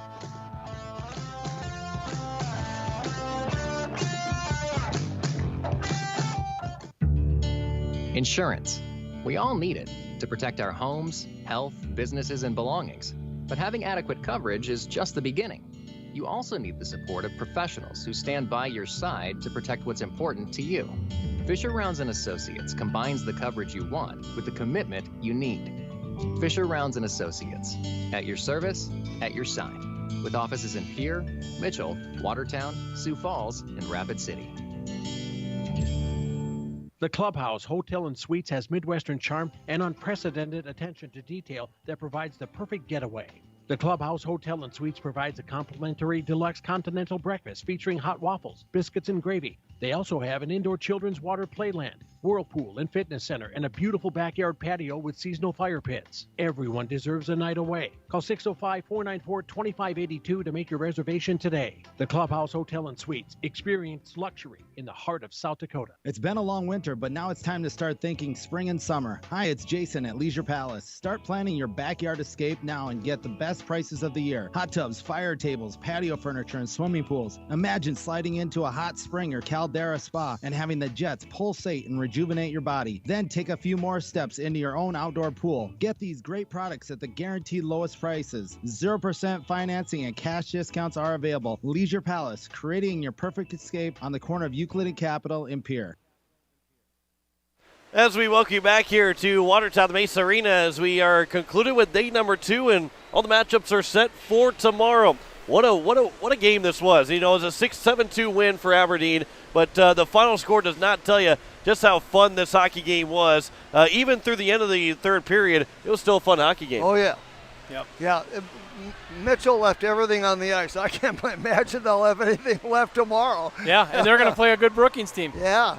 Yeah, that's exactly right. That third, fourth. This was as good as any championship game. Sure it was. Yeah. That third place game tomorrow, we might see some tired legs out there. Yeah. I think both teams kind of left a little bit. They spent a little bit extra trying to get to the state championship. We'll see some tired hockey we'll teams. See about 40 icing of the pucks tomorrow. Yeah. Well, what a great game this was. It was not a 7-2 game. No. That's not what it was. Aberdeen again wears you down. They just wore Mitchell down a little late, but eventually they kind of wear you down at the end of the game. And that's. And you're exactly right. We saw it in the second period last night against the Hawaii Capitals. We see it in the third period here tonight. Sioux Falls now has a chance to say, well, if it happened in the second period last night and happened in the third period tonight, maybe we got a chance here to make it. As long as we don't go to overtime, maybe we get a chance to get a win against them here. But but that's just how Aberdeen is. They will wear you down, and it will. The final score does not indicate how close the game was. Yeah. But it wasn't close down the stretch. So what does that do to Aberdeen now? They're going to go in. They're going to be tired tomorrow. Yeah. They had a heck of a game here. They had to put it all on the line to get this win. And maybe Sioux Falls could be a little fresher, maybe. Yeah, quite possibly. And one thing that might be a difference maker is that Sioux Falls got to watch this full game. They got a chance to watch this game or go back to the hotel and already be rested up. Yep. Girls still got to get showered up, get ready to go to bed, get ready to go sleep, and wind down from this game. Sioux Falls already wound down. Yep. So maybe playing this last game is in favor of Sioux Falls and not in Aberdeen, even though they got to play the final game of the night. That's just something to add to the storyline going into tomorrow. Yep. That's right. Well, it was 4-3 last year, Sioux Falls losing to Aberdeen, so we'll see. I think we're in for a really good game. We're in for 3 good games tomorrow. Well, I think we've had really pretty good games today. Yeah. Oh, 4-1, 4-2, scores like that. And then, of course, this was the only one that didn't get 4 goals. They got to win. but we have those games that start earlier than we've had the last 2 days. We start at noon yesterday and 11:30 today. We start all the way at 9 o'clock tomorrow morning. Yeah. We're going to be we got to get up really early tomorrow, guys. Yeah, we got to hurry up and go to bed. I was going to say, we got to get to bed so we can wake up tomorrow. Yeah. So Sioux Center, Watertown tomorrow at 9 for the Consolation Championship. Mitchell Brookings at 11:30 for the third place game. And, of course, Aberdeen Sioux Falls for the championship at 2. That sounds like 3 great games. That's the lineup. Store. Yeah. All the games were good today. I think they're going to be even better. And that's how every tournament is, but especially this tournament. As we got to the ends here, we're going to see some really competitive hockey games down the stretch. And what better way to close out a season than having those 3 matchups to close us out. Well, the boys are going to have to put on a show next week to beat this. Yeah, you're exactly right. They've got to have some, and we'll see some good hockey games, but this hockey game in particular was one of the best of the tournament. And sometimes you see that. Sometimes you see the state semifinals be better than what the championship game is. Correct. Just because that 4th seed, and we saw it 2 years ago with the boys, Huron and Sioux Falls. We did. And Huron, I think, might have had the lead or was tied going the 3rd period. That was a fun state semifinal game. And now here tonight, Mitchell, they had a lead on Aberdeen in the 2nd period, but 6 straight goals by Aberdeen gives them a 7-2 win. And Aberdeen does what Aberdeen does, and they're in the state championship again. Yep. So it's going to be a good day tomorrow. We'll be here bright and early to kick that thing off. That's right, and we'll be on YouTube at Capital City Rock Sports to finish out those 3 games. And by the way, if you're wanting to know what to watch the boys' state tournament games, that's the same spot. We're going to have all 11 games on Capital City Rock Sports as well on YouTube, and it's going to be the 3 of us again. So at the very least, turn the stream on and mute us if you don't like listening to us. You can still at least watch. We'll still appreciate the watch. Turn it up for the commercials though. Advertisers are paying a lot to be. We appreciate the advertisers, so we get a chance to have it. So at least turn the commercials up so you can hear those advertisers. But you can turn us down then, I guess, and watch the game in silence. I take offense to that. I'm mostly talking about me.